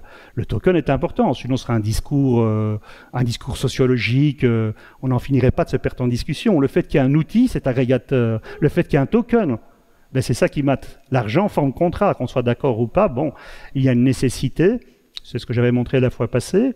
Donc il y a un point d'étranglement dans le cash coin. Donc je n'ai pas à savoir ce que quelqu'un pense philosophiquement ou quoi pour savoir ce qu'il fait de sa journée. Hein, si, à part les quelques exceptions épiphies qui vivraient sans travail, je sais qu'il est occupé à gagner de l'argent. Donc ça m'épargne toute considération de ce qu'il pense. Donc il y a là un point d'étranglement, une prise d'otage quelque part de la vie culturelle à travers l'argent. C'est un immense outil de contrôle. Donc ici, qu'est-ce qu'un rôle? Ben, un rôle, fondamentalement, vous allez avoir c'est destiné à recevoir des personnes, et il y a des rôles, des règles d'appartenance au rôle. C'est typique des informaticiens, ça. On fait de la sécurité, du management, du droit d'accès. Eh ben, on a une structure de rôle, on fait du développement de projet, on a une structure de rôle pour le développeur, le testeur. Il y a qui peut appartenir à quel rôle? Est-ce qu'on peut appartenir à plusieurs rôles? C'est tout ce qu'on a dans le politique aujourd'hui. Est-ce que je peux avoir plusieurs mandats, etc. Ben, tout ça, c'est un problème, du point de vue formel de rôle, que vous retrouvez dans l'informatique. Et à ces rôles, il y a des permissions. Des permissions sur quoi? Sur des actions. Celui qui est dans un rôle, ben, il a le pouvoir de certaines actions. Et donc, si vous voulez, pas sur un plan philosophique, penser la société, mais le token est là. Donc si vous voulez penser la gouvernance du token, eh bien, il faut regarder comment fonctionne le token. C'est pour ça que je me suis insisté sur sa structure logique. Parce que les rôles qu'il y aura à faire, ce sont les rôles liés aux actions qu'ont besoin le token pour exister. Alors si vous regardez un token dans une économie tokenisée, ben, il faut regarder ce qu'on va tracer comme activité. Aujourd'hui, l'État a décidé de vous prendre de l'impôt, il va tracer vos revenus du travail, vous remplissez un formulaire, il y a les salaires, donc il y a une activité de traçage qui se fait soit à la main et un corps administratif, ou aujourd'hui on va un peu le gouvernement en ligne, mais ça reste quand même une culture du formulaire, en ligne ou pas. Ici, le traçage de l'activité dans un monde digital, c'est très différent. Vous allez tracer avec l'IoT, c'est un traçage transparent, c'est ce qui fait le big data. Donc la source de traçage, elle va être partout demain. Donc c'est à vous de décider ce que je peux tracer. Tracer, ça ne veut pas dire qu'on va dire c'est vous, hein. C'est l'empreinte digitale que vous laissez. C'est pour ça que tous les internets qui arrivent, c'est fondamental. Et c'est économique ce qui est traçable. Donc si vous ne possédez pas de gouvernance sur votre trace, votre portefeuille sera vide demain. Ah oui, ça veut dire que c'est les autres qui comptent pour vous. Hein, je disais la fois passée, c'est comme aller à la banque et sortir sans extrait. Hein, puisque vous ne savez pas. Vous n'avez pas de possession de votre trace. Donc quand vous abandonnez d'ailleurs votre connexion à Google et vos datas, ben voilà, qu'est-ce que j'ai donné? Rien. Qui empoche le bénéfice de ces données? Pas vous. Donc vous n'avez aucun compte, aucune comptabilité possible de votre activité, puisqu'on vous a dépossédé de la trace de votre activité. Donc ce n'est pas un problème de vie privée. Hein, l'empreinte digitale, c'est pas un problème, la trace digitale, ce n'est pas un problème de vie privée. C'est fondamentalement d'abord un problème de propriété. Ça c'est important. C'est pour ça que tous les internets peer-to-peer que vous venez, le leitmotiv, vous prenez blockchain, Blockstack, Holochains, pour nous en citer quelques-uns, toutes ces nouvelles initiatives d'internet peer-to-peer, le leitmotiv en haut, c'est data ownership. Vous possédez vos données. C'est de revenir à un système pair-to-pair, pas avec des pair à pair, pas avec des serveurs centralisés, où les données sont cryptées et restent en votre possession. Et ne peut les utiliser que ceux qui reçoivent la clé aux conditions que vous souhaitez. Donc, vous allez avoir des actes liés au token. Traçage, quelles sont les activités, les schémas d'activité qui font entité économique. Ben, si vous travaillez 8 heures, vous tracez l'activité, les 8 heures de fait de telle heure à telle heure, bon, ben, ça vous fait la journée de travail. Ça, c'est un schéma. Mais ça peut être du comportement. On pourrait tracer votre comportement vert. On fait ça aujourd'hui déjà. Rien de nouveau sur le plan sociétal. On peut vous donner des incitants pour acheter une voiture écologique ou vous pénaliser pour des taxes, des incitants ou des pénalités. On fait ça de manière complexe, il faut sortir des lois, etc. Dans une économie tracée, en fait, c'est toujours le même schéma. Toute trace est source économique et vous devez mettre sur cette trace une règle pour en faire une entité économique. Donc ce n'est pas seulement un travail intentionnel qui peut faire activité économique, mais tout comportement peut être une valeur économique. Alors vous avez vu, j'ai fait la petite organisation. Ben, qu'est-ce que vous devez faire si vous devez faire une association de services? Ben, il faut penser la dépendance entre les services. Hein. Donc si je fais un panier bio, ben, je sais qu'il me faut un fournisseur, il me faut des paniers, quelqu'un qui va composer, etc. Donc il faut faire les dépendances entre services. Et puis il faudrait dire ben, les tokens que je vais émettre pour ces services. Et donc il faut typer les tokens. Mais ça pourrait être fait automatiquement. Je vous le montrerai plusieurs fois. Donc toutes les actions, typer les tokens, typer les contrats, définir les conversions si vous allez avec vos tokens sur les marchés, valuer après, se mettre d'accord, entre investisseurs, se mettre d'accord. Vous avez des parts à combien? Donc il faut valuer les droits quantitativement, donner les conversions, faire du reporting. Vous avez quand même besoin d'un minimum de business intelligence et instancier les décisions collectives. Comment on va prendre les décisions pour les memberships dans les rôles? D'accord? Donc ça, toutes ces opérations, que je ne vais pas détailler ici puisque je n'ai qu'une heure, toutes ces opérations sont très importantes et sont complètement associées au token. Donc pensez ce que c'est que la gouvernance, c'est pas commencer à rentrer dans des règles de haut vol, il faut regarder l'autre token. Qu'est-ce que je dois faire comme action pour créer un token, créer une association tokenisée? Créer une association tokenisée, qu'est-ce que je dois faire? Ben, c'est 12 opérations, c'est tout le temps. Que je vende un panier bio ou que j'envoie une fusée en un satellite, c'est la même chose. Vous voyez, ça c'est le caractère transversal de la tokenisation. Quel que soit le type d'organisation que vous faites, ces opérations sont à performer. Donc, Qu'est-ce que c'est que, si on reprend ces opérations, dont j'en ai détaillé que quelques-unes, eh bien, qu'est-ce que c'est que la gouvernance associée, le service de gouvernance associé à la tokenisation? Eh bien, c'est définir les rôles, donc les permissions pour ces opérations, et sociétalement, d'élaborer les règles de transition dans ces rôles. Je dis de transition parce que vous avez vu ici, on n'a plus ces rôles statiques, je suis au Parlement, etc. Nous sommes dans une intelligence sociétale distribuée et on ne séjourne pas dans les rôles. Je preste des services dans des organisations ouvertes et dont le statut est du commons. Les DAO, dans quel statut on va la mettre? Donc la notion de profit, non-profit aussi disparaît. Vous avez du share benefit, du bénéfice partagé, puisque l'association de services se met en commons. Ça ne veut pas dire qu'il n'y en a pas un dedans qui pourrait être très gourmand et prendre toutes les parts. Vous pourriez carrément avoir des déséquilibres dans un bénéfice partagé. Mais c'est beaucoup plus difficile. Le déséquilibre va naître de la gestion des droits. Il faut encore que le gars ait le droit de prendre toutes les parts. Bon, c'est la même chose dans une société. Ici, vous prenez Elon Musk pour faire un fait d'actualité. On lui a promis 2,6 milliards réussis sur l'actionnariat de Tesla. Donc c'est énorme, vous allez dire. Oui, mais c'est le conseil d'administration qui a dit oui. Il a dit oui, il a proposé, on a dit oui. Maintenant, le conseil d'administration, c'est tous les participants. C'est une économie collective. Donc si quelqu'un venait avoir beaucoup plus, comme dans le conseil d'administration de Tesla, en raison de sa valeur, ce serait une décision collective, comme dans un conseil d'administration. Donc la tokenomics, ce n'est pas une position coopérative, genre le plus grand ne peut pas avoir un salaire, le plus haut salaire ne peut pas être 20 fois plus élevé que... Non, ça on laisse le collectif et les règles culturelles varier. Ce n'est pas le projet d'une tokenomics. Voilà, donc la gouvernance de la tokenomics, ça c'est la deuxième partie qui va être finie, c'est quoi? Eh bien c'est de regarder au plus près des tokens, quand on fait une association tokenomisée, quelles sont les opérations que je dois faire, quel rôle j'ai besoin pour gouverner ces opérations, et quelles règles je vais mettre pour entrer, transitionner dans ce rôle. Et ça, c'est un premier atelier que je propose autour du token, comme instrument logique, avec tous les petits diagrammes. Pas besoin d'être développeur, pas besoin d'être codeur. C'est un pur problème d'analyse. Et inventer, regardez la société qui fait de l'assurance entière, elle a inventé un mécanisme pour faire la décision si l'assuré est un fraudeur ou pas. Voilà un mécanisme de gouvernance. C'est un mécanisme interne à la gouvernance. Donc je propose un atelier ouvert pour cela, de réfléchir ensemble autour du token en tant qu'entité logique, avec sa suite de droits, que peut-on imaginer comme rôle autour des actions à faire pour faire une association ouverte tokenisée. Les tokens sont là, bien sûr, pour distribuer.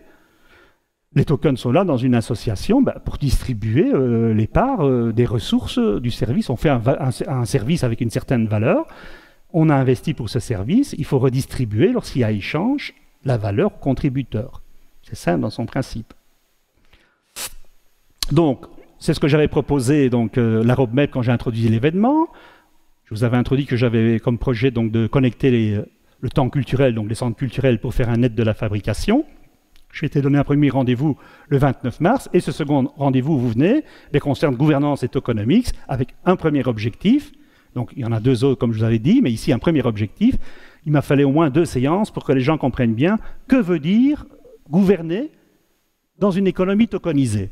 Ça n'a rien à voir avec gouverner au sens politique. Dans le sens politique, on a séparé les pouvoirs. Tandis que dans une gouvernance autour de la tokenomics, c'est une approche du bas vers le haut.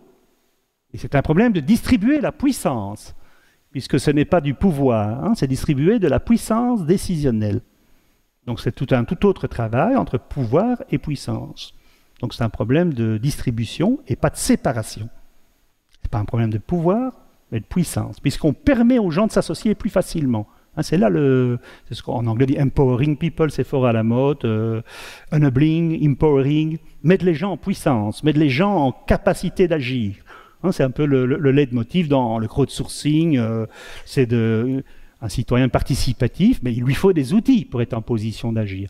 La tokenisation est une des formes les plus abouties au cœur de l'économie. La création du véhicule pour faire circuler les valeurs est un outil émergent qui permet de mettre les gens en position de puissance. C'est vrai que ça fait peur à certains parfois, puisque La liberté fait un peu peur, hein. Il y a parfois un certain désir par sécurité de servitude.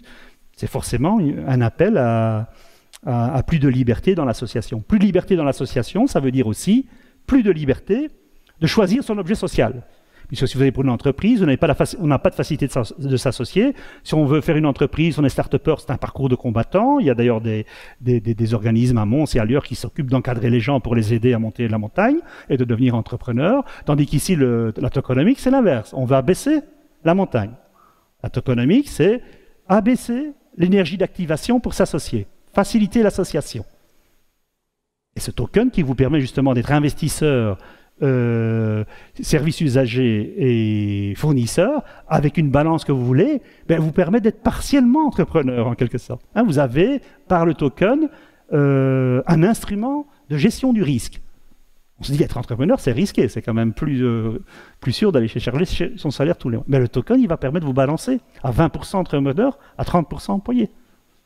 Si j'ai fourni, par exemple, mon travail dans une organisation et que je suis chanteur, j'ai fait un chant, je ne veux pas attendre les royalties. S'il y a un marché, je revends mon token sur un marché.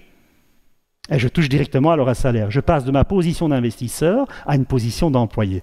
Évidemment, celui qui va prendre mon jeton, il va essayer de faire un bénéfice, puisque lui, il va prendre le risque d'attendre si la chanson se vend ou pas. Je dis, moi, j'ai pas le temps d'attendre, j'ai besoin d'un retour immédiat. Vous vendez en quelque sorte vos droits. Mais ce qui est important, vous entrez dans l'activité en gardant votre propriété, on y reviendra. Tandis que si vous êtes employé aujourd'hui, vous abandonnez votre propriété intellectuelle la plupart du temps dans votre contrat de travail. C'est un peu, pour moi, assez violent. Mais tandis que quand vous êtes dans une économie tokenisée, votre point d'entrée dans une association, c'est toujours investisseur. C'est après que vous devenez travailleur. Donc votre point d'entrée, vous gardez la propriété de votre travail, qu'il soit intellectuel ou manuel. Donc cette notion de propriété intellectuelle, d'ailleurs, qui fait une grosse ségrégation dans le monde. Celui qui a l'idée, ce serait l'organisateur, il est le chef, et les autres sont dans des tâches subalternes à des salaires plus bas. Et puis on dit qu'il faudrait revaloriser les métiers matériels, etc. Mais c'est impossible, puisqu'on compte différemment pour les uns et les autres. On ne peut pas dire que je vais revaloriser les métiers. Non, c'est pour ça que aussi je m'appelle artisan. Les tokenomics, avec la métrique distributive, ça restaure chaque contribution au statut d'artisan.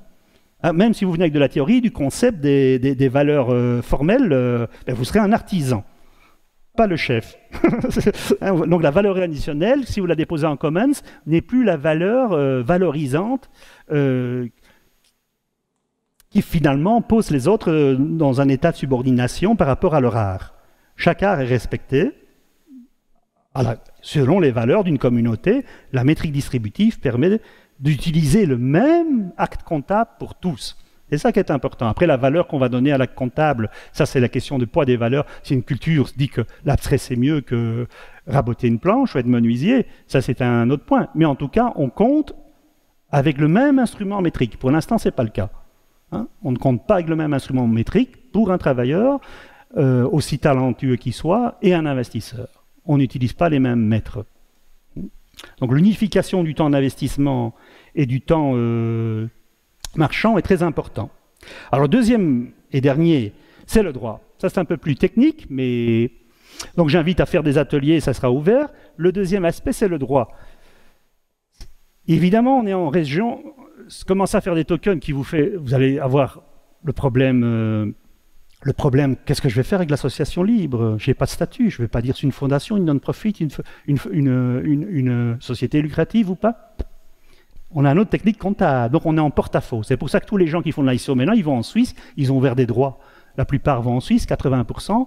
L'État suisse, avec sa tradition bancaire aussi pour attirer les capitaux, on fait des droits. En général, on inscrit l'activité dans une fondation, souvent non-profit. Vous voyez des milliards non-profit, mais c'est quoi ça? C'est une grosse farce ou quoi? Avec des investissements colossaux? Non, oui, non-profit. Oui. Et on ajoute du droit pour la tokenisation. Ethereum est une non-profit, par exemple. C'est un peu en porte-à-faux, bien sûr. Une for-profit serait faux aussi. Donc on ne trouve pas de cadre juridique. Bien sûr, il y a des tricheurs dans tout ça. Mais en tout cas, même si on est de bonne volonté et qu'on veut aujourd'hui faire de la tokenisation, une économie tokenisée, il n'y a pas de cadre juridique valable pour l'instant dans le monde. Seule la Suisse a fait une avancée assez importante. Donc reprenons ce problème de droit, justement. Reprenons ce problème de droit qui est fondamental. Reprenons ici l'exemple que je vous ai montré, les nouvelles formes d'être propriétaire. Et cet État belge avec son code et vous propriétaire de la maison. Donc, reprenons un élément fondamental qui change tout, c'est la codification par l'écriture. Typiquement, des fondamentaux, il faut bien comprendre que ce qui arrive avec le token, ce n'est pas un nouvel asset et que la question du droit, est-ce que je vais faire du Bitcoin une monnaie ou pas? Est-ce que dans quelle catégorie d'assets je vais mettre les crypto-tokens? C'est ce qu'on fait maintenant, mais ça ne tiendra pas 5 ans. Pour ça, je vais vous montrer pourquoi.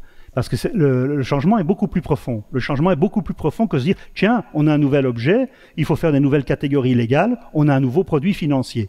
Donc si on le regarde du vieux monde, on pourrait dire, les tokens, ce sont des nouveaux produits financiers. Et on va les mettre dans une classe particulière. On se dispute pour dire dans quelle classe. Certains pays comme au Luxembourg, ils disent que le Bitcoin, c'est une monnaie. Et j'avais un ami qui devait faire une société pour quelqu'un qui s'était enrichi sur le Bitcoin. Il arrive chez le notaire, alors que l'État déclare que c'est une monnaie. Le notaire refuse de l'enregistrer en numéraire.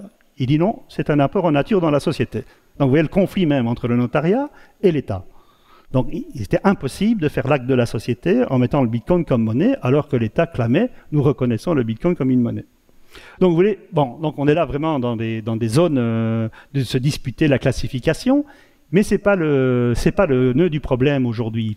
C'est un problème assez intermédiaire. De la loi, vous avez le monde que j'ai symbolisé ici, le monde spatial, c'est très important parce que quand on est dans un monde écriture, la persistance est sur des objets statiques, persistants, et notre sens du réel, c'est surtout la spatialité.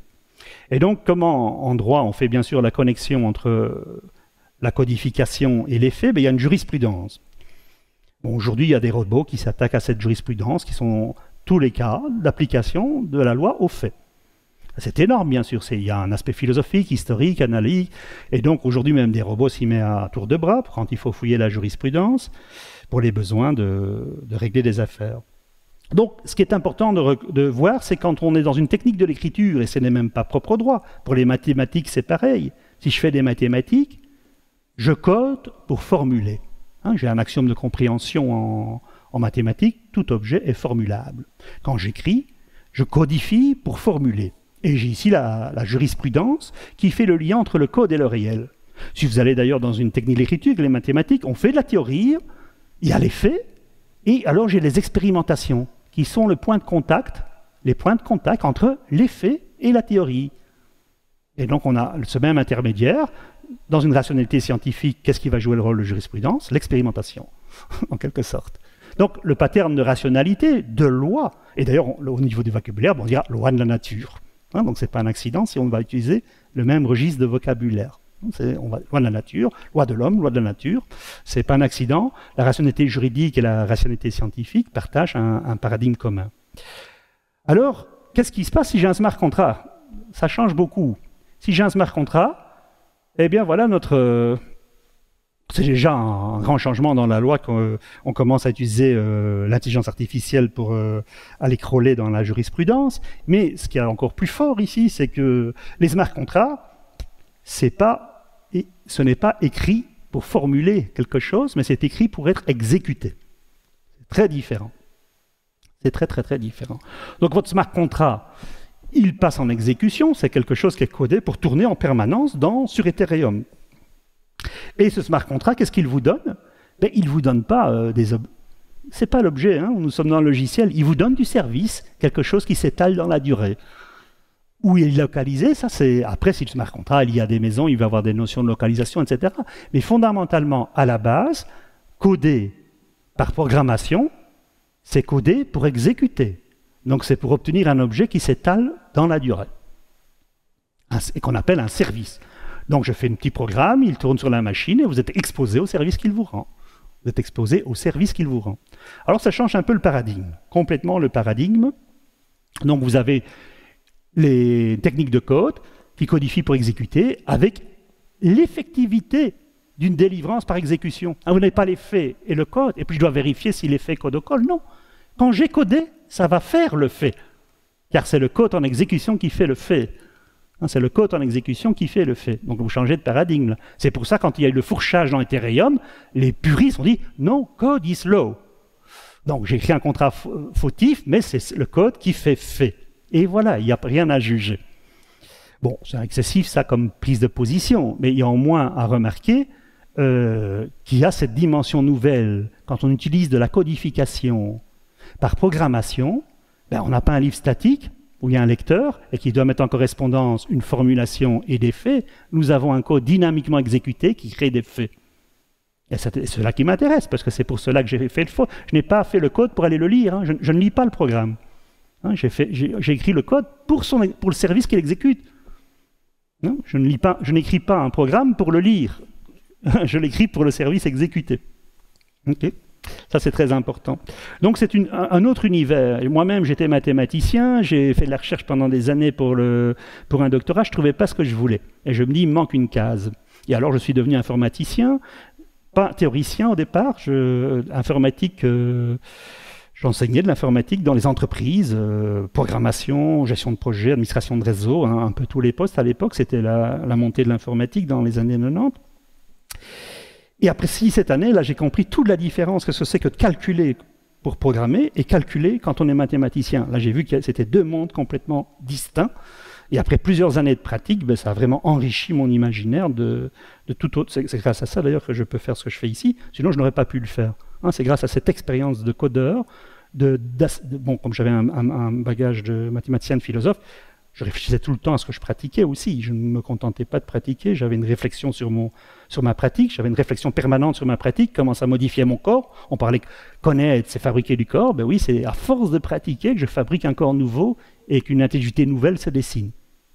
Alors, une grande importance ici, c'est, avec ce code, si je suis dans du code écrit, j'ai des techniques d'écriture, et à ce moment-là, je peux utiliser des dictionnaires de sociétés. Je veux dire, il y a les fondations, les ASBL, les SPRL, etc. Je me fais un dictionnaire et je fais du droit sur ce dictionnaire. Des biens immobiliers, etc.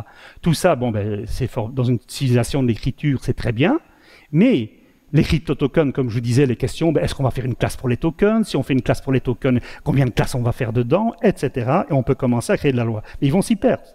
Pourquoi? Je vous ai dit, l'usage qu'on peut faire du schéma formel que j'ai donné, c'est infini. C'est infini. Donc, vous attaquez avec l'esprit du dictionnaire et les actes d'écriture sur les tokens, c'est impossible. Impossible à l'échelle. Tout ce qu'on peut faire sera détruit à l'échelle de 5 ans. Et déjà, la lenteur de faire ça, ben, on n'aura pas fini le travail qui n'aura plus de sens. Donc, pourquoi? Parce que dans une technique d'écriture, vous avez des types primitifs. Dans une technique de codification par programmation, vous avez des types primitifs et alors des règles pour en créer des nouveaux. Et c'est infini. Donc ça, c'est pourquoi? Parce que vous avez un support automatisé. Donc quand je fais un langage de programmation, je le type, et une type de société, ça peut être un type dans mon langage. Les sociétés fusionnent, ça fait un nouveau type, etc. Donc j'ai une génération dynamique des types. Ça, je ne peux pas en faire un dictionnaire. Les types engendrés, même en mathématicien, quand vous faites un système de types, vous allez avoir des règles. Ben, ça va occuper les mathématiciens pendant des siècles pour faire de la classification des types engendrés. Hein, ça va occuper les plus grands cerveaux pendant des années. Donc ça va. Donc pensez pas que ce n'est rien. On va faire des classes dans les types. Ça, c'est un peu être naïf. Il faut avoir travaillé sur ces problèmes pour se rendre compte que faire des classes dans les types, bah, si c'était si facile, il n'y aurait pas de mathématiciens. donc vous allez avoir, avec une technique d'écriture, vous avez le dictionnaire et l'usage de définition en extension qui domine. Vous formulez aussi, vous pouvez dire un service c'est ceci, un bien c'est ceci, et après vous devez, mais si vous commencez à formuler pour le droit écrit, après il faut dire voilà, un homicide c'est ceci, il y a un fait qui arrive, est-ce un homicide ou pas? Donc vous devez coller les faits, votre définition, je dirais en compréhension, aux faits. Vous pouvez utiliser bien sûr de l'extension, c'est les deux choses qu'on fait aussi en mathématiques, compréhension et extension. Mais en code, on fait plus. En code, on fait de l'inférence de type. Donc on n'est pas en compréhension et en extension. On fait de l'inférence de type. Donc ça, c'est très très très important. Et cette inférence de type, avec le code, est dynamisée et exécutée complètement. Alors quel impact ça a sur le... Quel impact? Reprenons une société limited anglaise. Regarde, elle a ses investisseurs, elle a ses travailleurs, elle a ses clients. Jusque-là, on sort le livre de loi, il y a le droit des sociétés, droit marchand, il y a... Voilà, tout ça est bien régulé. Il faut faire un acte comptable, sans quoi il n'y a pas d'État démocratique comme nous le connaissons. On vit l'État démocratique prélève un impôt. Donc il y a un acte comptable, il faut comptabiliser, ou même il faut comptabiliser cette activité. On utilise le dictionnaire. Donc l'activité du travailleur, bon ben voilà, ici j'ai pris une fiche de salaire, enfin une déclaration d'impôt américaine, bon ben voilà, il y a une entrée, et comme on est dans un système monétisé, une valeur monétisée, donc un cash coin. Et bien sûr, voilà, il y a une correspondance très simple entre ces deux choses. Donc ça, c'est ce qu'une civilisation dans l'écriture pratique, et ça, c'est vraiment une arcade fondamentale. Des choses aussi simples, il faut bien comprendre, l'État repose là-dessus. Si vous digitalisez le formulaire, ça ne change pas grand-chose. Vous allez avoir des gains de productivité. Mais vous travaillez toujours conceptuellement avec un dictionnaire, des entrées, et à parier les entrées à des chiffres monétisés. Donc c'est une arcade fondamentale dans notre civilisation qui va s'effacer avec la tokenisation. Qui va s'effacer dans la tokenisation. Pourquoi? Ben regardez. Si vous êtes dans une association dynamique des types, ben, c'est très différent. Les types se composent. J'avais fait mon panier, mais la société se peut composer une autre, en faire une nouvelle. On peut ajouter un service, on peut splitter. Hein, je vous ai dit, le split là de Ethereum, tout ça n'est pas à venir, a déjà eu lieu, avec des échecs. Mais pensez à une autre, à quelque chose qui n'est pas encore tokenisé, mais qui va l'être, mais GitHub. Là, ce sont des services de code. Mais le modèle est intéressant. Enlevez le mot code et c'est la même chose. Eh bien, vous mettez des projets de code en ligne, c'est ouvert. Les gens peuvent faire des pièces, etc. Il y a 10 millions de projets. Les projets fourchent, se séparent, etc. Donc, vous avez une association dynamique de ces pièces de code à une échelle gigantesque, 10 millions de projets qui tournent, soit en privé, soit en public, soit dans des groupes semi-privés, semi-publics, avec différentes règles. Mais cette situation d'association dynamique des composants, de services, est déjà quelque chose de bien vivant dans le code et qui peut s'appliquer à l'économie, surtout lorsque sa comptabilité est digitalisée. Et donc, qu'est-ce qui va se passer? Mais à la place de notre société limited anglaise, prenons le cas tokenisé. La loi ne sait pas coder ça. Vous ne sauriez pas suivre avec une écriture. La création dynamique des types, déjà, les dictionnaires, ce n'est pas suffisant. Deuxièmement, la vitesse d'association des types, prenez GitHub, je vois mal un clerc commencer à enregistrer les fusions, les forks et de tout ça, des projets dans GitHub. Impensable. Impensable. Hein, c'est impensable. Donc c'est impensable à codifier par l'écriture. Impensable à codifier par l'écriture. C'est là où je dis, pendant qu'on s'esquinte à faire des classes d'assets pour le token, ce qui arrive, c'est ça. Puisque qui va aussi créer les associations de services? Ben aussi l'intelligence artificielle. Ce n'est pas l'homme qui va seulement faire des organisations de services. L'intelligence artificielle, vu les manques, sera capable de proposer des offres d'associations de services pour fabriquer des services à valeur ajoutée. Donc, ce qu'il y a en dessous ici, ça va être un code, un langage informatique sur lequel je travaille, un langage informatique qui va vous permettre de typer l'association dynamique des services. Alors, de l'autre côté, qu'est-ce qui se passe? Ben, on va pas... Si on est à ce stade-là, on ne va plus compter avec des cash coins, on va compter avec des tokens. Un token, c'est un peu plus riche, une structure de droit, alors que le cash coin n'encapsule pas le temps. C'est pour ça qu'en économie, vous avez les taux d'intérêt, aussi, comme ce n'est qu'un temps marchand que le cash coin, vous avez besoin des actions. Mais le token, voilà, il encapsule le temps et le modèle des actions et les modèles du cash coin. Donc vous avez temps d'investissement, temps marchand, les trois rôles dans le même. Évidemment, un token comme ça ne s'apparie pas à une catégorie. Vous ne sauriez plus l'apparier à une catégorie, dire « ça, c'est les revenus du salaire ». Ben, vous êtes dans les trois rôles avec le token. Ça veut dire quoi, les revenus du salaire? Ça ne veut pas dire grand-chose. Hein? Donc, vous avez également, puisqu'il y aura autant de tokens émis que vous pouvez imaginer d'associations dans le monde, le nombre de tokens va déjà profil, il y en a plusieurs qui naissent par jour. Donc, aujourd'hui, ils deviendront plus nombreux que toutes les actions du monde et sociétés, en principe, si ce mouvement s'étend. C'est comme un Internet, comme les adresses e-mail. Donc la tokenisation, si elle se démocratise, elle ne reste pas une affaire de financier. Mais vous allez avoir des tokens, mais innombrables. Que vous n'allez pas regarder dans votre portefeuille. Ça ne sera plus fait pour ça sera fait pour les machines, les tokens, hein, pas vous qui regardiez votre portefeuille. C'est très intéressant aussi à comprendre ça. C'est que l'aspect quantitatif dans l'économie va disparaître, va devenir transparent et réservé aux machines. Donc vous avez, le dictionnaire, il ne vous sert pas à grand-chose. Que va devenir la correspondance alors? Mais cette petite correspondance ici, bah, d'une part, j'ai une infinité de types de tokens possibles, et d'autre part, une association dynamique des services pour créer des organisations ouvertes. Eh bien, vous avez un besoin algébrique et technique, qui est justement cette association. Eh bien, il faut faire l'association, la correspondance entre l'association des services et les besoins en tokens pour la comptabiliser. Autrement dit, associer un langage typé au typage des tokens, c'est en fait, vous créez un générateur de formulaires dynamiques pour l'économie. C'est un générateur de formulaires dynamiques pour l'économie. Ce qui est intéressant, c'est que ce langage, comme l'HTML, pourquoi le web s'est développé? Eh bien, on a donné un langage. Tout le monde peut faire des browsers. Il y a quelques browsers qui ont gagné. Mais formater un langage comme celui-là, ça vous permet, dans un langage vivant, comme l'HTML, de faire économie. Et donc, accéder à un marché, ça va être disposer de l'accès au langage, ce qui devrait être gratuit. Donc, un accès au marché, ça c'est un peu l'utopie, un accès au marché devrait devenir gratuit, car ceci devrait être partagé comme un HTML. Ça, c'est un peu ma vision que j'apporte ici. Je suis le seul à penser ça, parmi les seuls à être aussi loin dans la conception à ce niveau-là. J'ai d'ailleurs été ici invité aujourd'hui, d'ailleurs en Suisse, pour faire un petit exposé comment justement la tokenomics va changer l'acte comptable.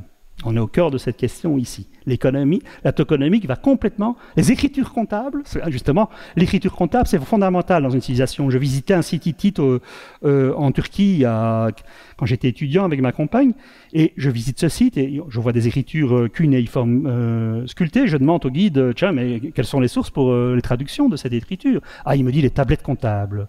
La première source qu'on a, c'est les tablettes comptables. Et oui, qu'est-ce qui a motivé le développement de l'écriture? Bien, les besoins comptables, des valeurs des hommes. Bien sûr, on écrit de la poésie avec, tant mieux. Mais, et ici, c'est la même chose. C'est les besoins comptables d'une économie tokenisée qui vont engendrer de nouvelles formes de codification. Il y a un progrès à faire ici. Ça, ce n'est pas un problème software. C'est un nouveau concept de code. Donc, ce n'est pas qu'un problème de faire une application ici. Le problème qui est au tableau. Et ça, on est au cœur de la tokenomics. Donc, l'Open Tokenomics que j'ai lancé, son cœur technique, c'est ça. Si vous avez ça, bien dessiné, vous solutionnez le problème que les DAO ont eu, le manque de consistance dans le contrat économique. Je serai toujours consistant avec mon formulaire à remplir. Tandis que dans les DAO, vous avez un langage complet, faites ce que vous voulez. Ben, le formulaire à remplir est inconsistant. Et c'est là la fuite qui s'est passée. C'est qu'un contrat qui avait été mal ficelé dans les DAO, en fait, c'est un formulaire inconsistant. Comment ne pas avoir de formulaire inconsistant? Ce qui ne supprime pas l'erreur de calcul. Si vous faites -1 plus 2 égale 5, bon, c'est une erreur de calcul, mais il faut encore que le formulaire soit consistant au sens où les tokens que j'avais émis sur les dépendances là, sont bien émis, les cases à écrire, les entrées, les sorties, soient bien placées par rapport aux échanges. Et donc ça, c'est un problème assez difficile, mais que je suis en bonne voie de travail dessus. Donc voilà, donc nous avons au niveau de la loi, qu'est-ce qui va se poser? On va terminer ici. Ça pose vraiment là le cœur du problème que les sociétés ont maintenant. Elles vont en Suisse, elles ne trouvent pas de structure pour développer. Parce qu'on sort des catégories de profit, de non-profit, on est en porte-à-faux, on sort l'employé, l'investisseur, le fournisseur, alors que tous les contrats règlent ça, le droit commercial, les investisseurs. Or, voilà que j'ai un token qui met les trois dans le même sac. Donc ça pose quand même un tout petit problème, sans compter que la société que je fais est ouverte, n'est pas une personne morale, a priori. Comment je vais m'en tirer avec ça? Donc ça pose un grand problème. Donc l'interface, bien sûr, entre ce code qui est distributif, en fait, c'est ça là aussi le côté enthousiasmant de ça, c'est qu'on peut arriver à un code distributif. Au lieu de travailler par l'impôt et redistribution, comprenez bien, que cette comptabilité en temps réel, au lieu d'avoir un formulaire à remplir en 2016 pour payer votre impôt de 2015 et le payer en 2017, vous avez une comptabilité en temps réel qui n'est pas un prélèvement, mais qui est calculée sur une métrique distributive. En fait, si vous regardez l'État, il est regardé aussi comme investisseur, et l'argent que vous lui versez, c'est en titre de bénéficiaire de les services publics qu'il vous a apportés. Donc c'est un autre sens de l'impôt. L'État devient le bénéficiaire du service public qu'il apporte. Il est dans la métrique distributive. Et donc, il reçoit son argent par distribution et pas par redistribution. Il apporte aux personnes sa contribution par sa participation de son service public, et au lieu de dire « je collecte de l'impôt », il reçoit, via la métrique distributive, le bénéfice de son service public. Donc c'est des autres logiques comptables qui sont importantes, qui brisent un peu l'envie, le belge. On a toujours une relation avec l'impôt amoureuse. Ici, on est dans quelque chose de beaucoup plus élégant sur le plan de la formulation. Donc il y a un nouveau contrat au niveau, il y a une extension de la codification. Vous voyez l'impact ici au plus profond de quel changement de civilisation. Passer d'une civilisation d'écriture à une civilisation qui codifie par programmation, c'est loin d'ajouter une technologie à notre civilisation. C'est étendre le système de codification. On aurait pu dire, par exemple, les nanotechnologies, c'est aussi une technologie transversale. Mais vous ne codifiez pas avec ça. Vous ne codifiez pas. Tandis qu'avec l'informatique, vous codifiez. Donc c'est vraiment important. Et bien plus, vous codifiez en extension, en formulation et en inférence. Ce que ne fait pas l'écriture. Hein, elle ne sait pas le faire dynamiquement, surtout. On peut toujours définir des inférences par écrit, mais elle ne sait pas le faire. Donc vous avez une troisième catégorie. Alors ça pose donc le trait d'union, bien sûr, le trait d'union d'une économie digitalisée. Le maître concept n'est plus l'objet, le bien, ni la distinction entre bien et service, mais le maître mot est service. C'est à lui qu'il faut donner un sens juridique, au mot service, dans un sens nouveau. Il faut puiser aux pratiques informatiques pour ça, comme les codes services dans GitHub. Très bon exemple pour penser ce que c'est qu'un service, c'est d'aller voir ce que c'est que GitHub, pour donner une définition générale, légale de ce que c'est qu'un service. Et pour la société, donc, qu'est-ce que ça va être? Il faut trouver un statut aux associations de dépendance entre services. C'est ce que je vous ai montré à la première. Voilà, qu'est-ce que c'est qu'une organisation? Comment capturer algébriquement la valeur organisationnelle? Eh bien, c'est une association de dépendance entre services. Ce que je vous ai montré avec des flèches, j'algébrie ça. Ce que j'ai montré, tous les diagrammes que j'ai montrés pédagogiquement sont des objets mathématiques. Tous. Tout ce que vous voyez en flèche sont des objets algébriques qui peuvent faire objet de calcul. Ils sont aussi pédagogiques pour comprendre, mais ils sont aussi des objets de calcul. Des objets de calcul, très importants. D'ailleurs, je ne saurais pas faire les calculs. C'est grâce que je travaille sur l'algébrisation que je peux faire cette pédagogie, sinon je ne pourrais pas le faire. Donc les dessins pédagogiques que je fais sont indispensables à ma propre compréhension. Ce n'est pas un travail de vulgarisation, c'est la mise en construction du concept. C'est la mise en construction du concept, ces diagrammes. Donc la deuxième aussi, c'est que je vous avais dit, il va y avoir une grande différence. Je vais le mettre entre parenthèses ici, mais si vous avez si les gens viennent d'abord apporter leur service en investisseur et se libérer en fermant leur position sur un marché, c'est pas contre votre employeur, puisque l'organisation est en commons. L'organisation est en commons. Donc vous libérez sur un marché. Vous voyez là la désintermédiation. L'entreprise capitalisée et monétisée est complètement désintermédiée par le token. Ça, c'est très important de comprendre ça. Et donc, ça pose la question, aujourd'hui, qui fait bataille entre la Chine et l'Amérique, de la propriété intellectuelle. Vous avez systématiquement, pour tout le monde, une propriété du service rendu. Et la question n'est plus qu'il soit intellectuel ou autre. Vous posez en investisseur dans la prestation de votre service, que vous apportiez de l'argent, que vous apportiez de l'intelligence, que vous apportiez un savoir-faire artistique, artisanal. Un chanteur, il fait, je ne sais pas, il fait sa chanson, il a des royalties. Donc, c'est la même chose. Si vous apportez une contribution en tant que menuisier, si vous ne voulez pas toucher aussi finalement le prix de votre travail tout de suite, vous avez des royalties sur votre travail. C'est important aussi pour la qualité, la restauration d'une équivalence dans la qualité la dignité et la qualité des prestations. Donc, si on va plus en détail, donc ça, c'est les grandes questions posées, je dirais, l'extension du droit est en fait confrontée à l'extension d'une codification par l'écriture à une codification par la programmation. Et j'ai bien montré en détail qu'est-ce que ça veut dire au niveau de l'acte comptable et au niveau de l'acte de la formation des sociétés. Et donc, le maître mot là-dedans, c'est le service, qui n'est à apprendre en un sens nouveau. Il faut l'entendre en informaticien. Il ne faut l'entendre pas en économiste. Il faut l'entendre en informaticien, ce mot-là. C'est très important.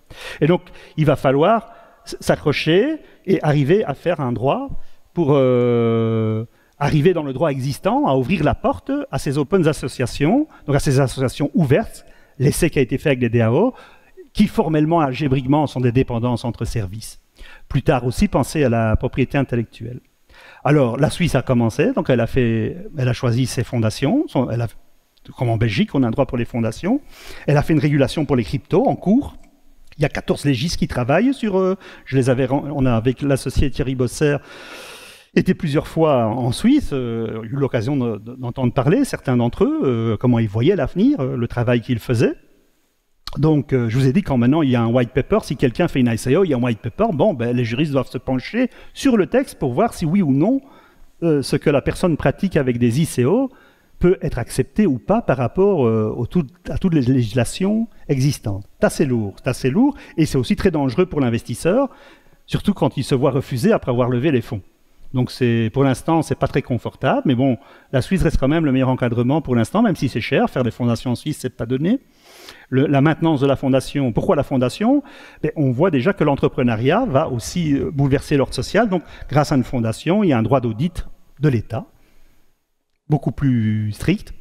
On ne peut pas faire ce qu'on veut. C'est très rigide comme véhicule en Suisse. On s'était renseigné. Donc, une fois que des personnes sont en place dans la fondation, on est plutôt dans... C'est un peu contradictoire. On se retrouve plutôt dans des rôles à vie, plutôt que la mobilité des rôles que je vous ai dit. Donc, mais bon, c'est ce qu'on a sous la main. Alors, on pourrait, en Belgique, et ce serait très intéressant, en Belgique aussi, tenter d'ouvrir un droit pour faire entrer l'économie tokenisée. Ça attirerait certainement beaucoup de fonds. Il faudrait bien l'encadrer, bien sûr, mais ça attirerait certainement beaucoup de fonds. Quand on voit les fonds que ça attire en Suisse, c'est énorme. Alors quoi? Bien sûr, à premier esprit, on ouvrirait une fondation. Il faudrait lui donner un statut. Non-profit, je ne trouve pas que c'est bon, comme le fait la Suisse. Il faudrait peut-être dire share benefits. Oui, on fait de l'économie, il s'agit, mais pas avec non-profit. De toute façon, dans une économie ouverte, vous savez, vous avez une organisation, elle souffre. Calculer un profit, ça vous demande qu'elle soit stable et qu'on dise ce qui rentre et ce qui sort à un moment donné. Le profit est une notion comptable, avant toute considération morale. Donc, si vous avez une entreprise dynamique, la clé de calcul d'un profit perd sa pertinence. Par contre, du bénéfice partagé, oui, puisqu'il faut regarder comment ça va dans le flux. Donc le problème est le partage, pas la différence. Pas dans une métrique distributive. Le problème n'est pas la différence entre une entrée et une sortie, mais le partage dans le flux. La dispersion, la distribution dans le flux. Ça va être vos critères économiques. Alors bien sûr, pour une telle, il faudrait une cour d'arbitrage, puisque si vous êtes dans une phase de transition, il faut une cour d'arbitrage pour voir qui peut rentrer, disons, appelons-la share benefit, dans une fondation share benefit. Et regardez la composition de cette cour, les procédures pour décider. Et le but, c'est à la fois de rester honnête, de ne pas rentrer dans des conflits abusifs avec l'économie existante. Donc il faut bien rentrer dans une charte et de décider en cas de conflit. Et après, faire évoluer le droit. Puisque le droit que je vous ai signalé ici, ça ne va pas se faire en un jour. Et il faut le faire en situation. Les Suisses, ils ont ouvert, ils font le droit en situation avec les sociétés qui arrivent et ils discutent au fur et à mesure qu'il y a des cas entrants dans le problème. Donc vous n'allez pas académiquement vous asseoir et dire je vais faire un droit pour la tokenomics. C'est impossible, personne n'aurait l'imagination. Il faut être en contact des multiples cas qui arrivent et développer au fil du temps. Donc il faut faire un point d'entrée, et accompagner l'évolution avec le travail légal. Et le travail légal, il faut bien le comprendre. Il ne s'agit pas de faire des classes d'assets pour les cryptos, ça peut être un point de départ, mais il faut bien comprendre ce que ça pointe. Mais voilà, donc sur la roadmap, on avait placé donc, ce projet d'ouvrir toute cette problématique à l'espace culturel, avec un premier rendez-vous, un second qui se termine, 2 qui vont suivre sur gamification et tokenomics et nos connaissances et tokenomics. Je vous ai présenté qu'est-ce que ça veut dire, donc qu'est-ce que veut dire une gouvernance autour de la tokenomics. Donc je dis, c'est regarder toutes les actions, c'est très important, regarder toutes les actions au plus près de la création des tokens, regarder les permissions, les rôles associés, et regarder les rôles d'appartenance, les procédures d'appartenance à ces rôles. Donc ça c'est. Et ici sur le problème légal, je vous ai montré le premier problème fondamental, c'est l'extension de la codification par l'écriture à la codification par le code, et ça pose des problèmes fondamentaux au paradigme du droit, qui demandent de se recentrer sur la question de service, et en premier lieu de voir qu'est-ce qu'on pourrait faire comme statut légal pour l'organisation de services en commons.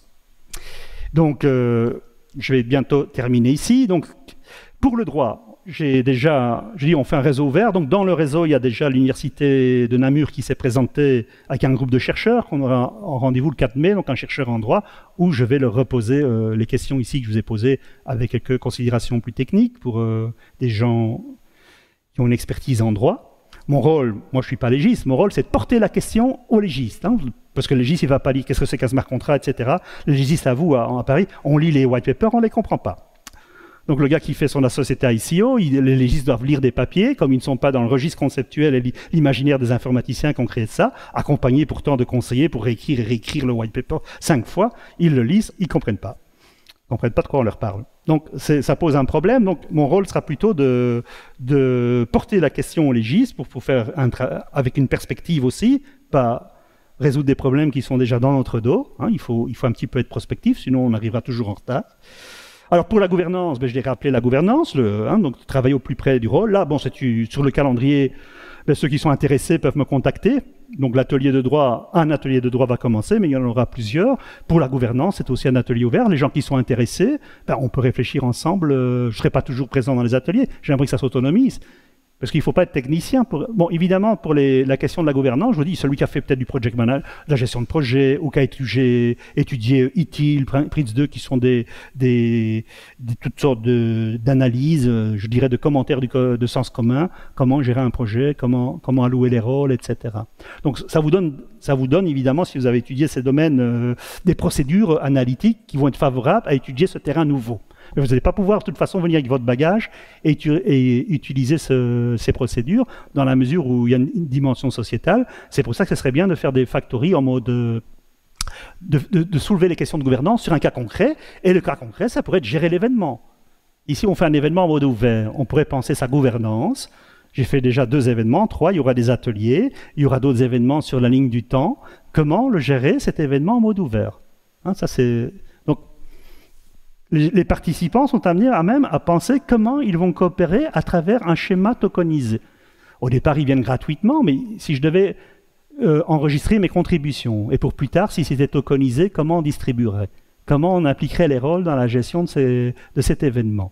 Voilà, tout peut être, comme tout ce que vous faites avec l'argent, on peut faire la même chose avec des tokens, et encore plus. Comme je vous ai montré, des nouvelles façons d'être propriétaire, etc. Donc il y a un riche champ d'exploration. Voilà, donc je termine ici. Donc c'était l'introduction, c'était le programme. C'est avec cette séance de vous ouvrir d'amener les objets de 2 ateliers. Hein. C'est pour ça que ça s'appelle des factories, hein, deux Mundanium Factories, l'une dans la gouvernance, l'une le droit qui est plus technique, qui va sans doute être réservé principalement à des légistes, mais les gens peuvent participer au moins aussi à porter des questions aux légistes.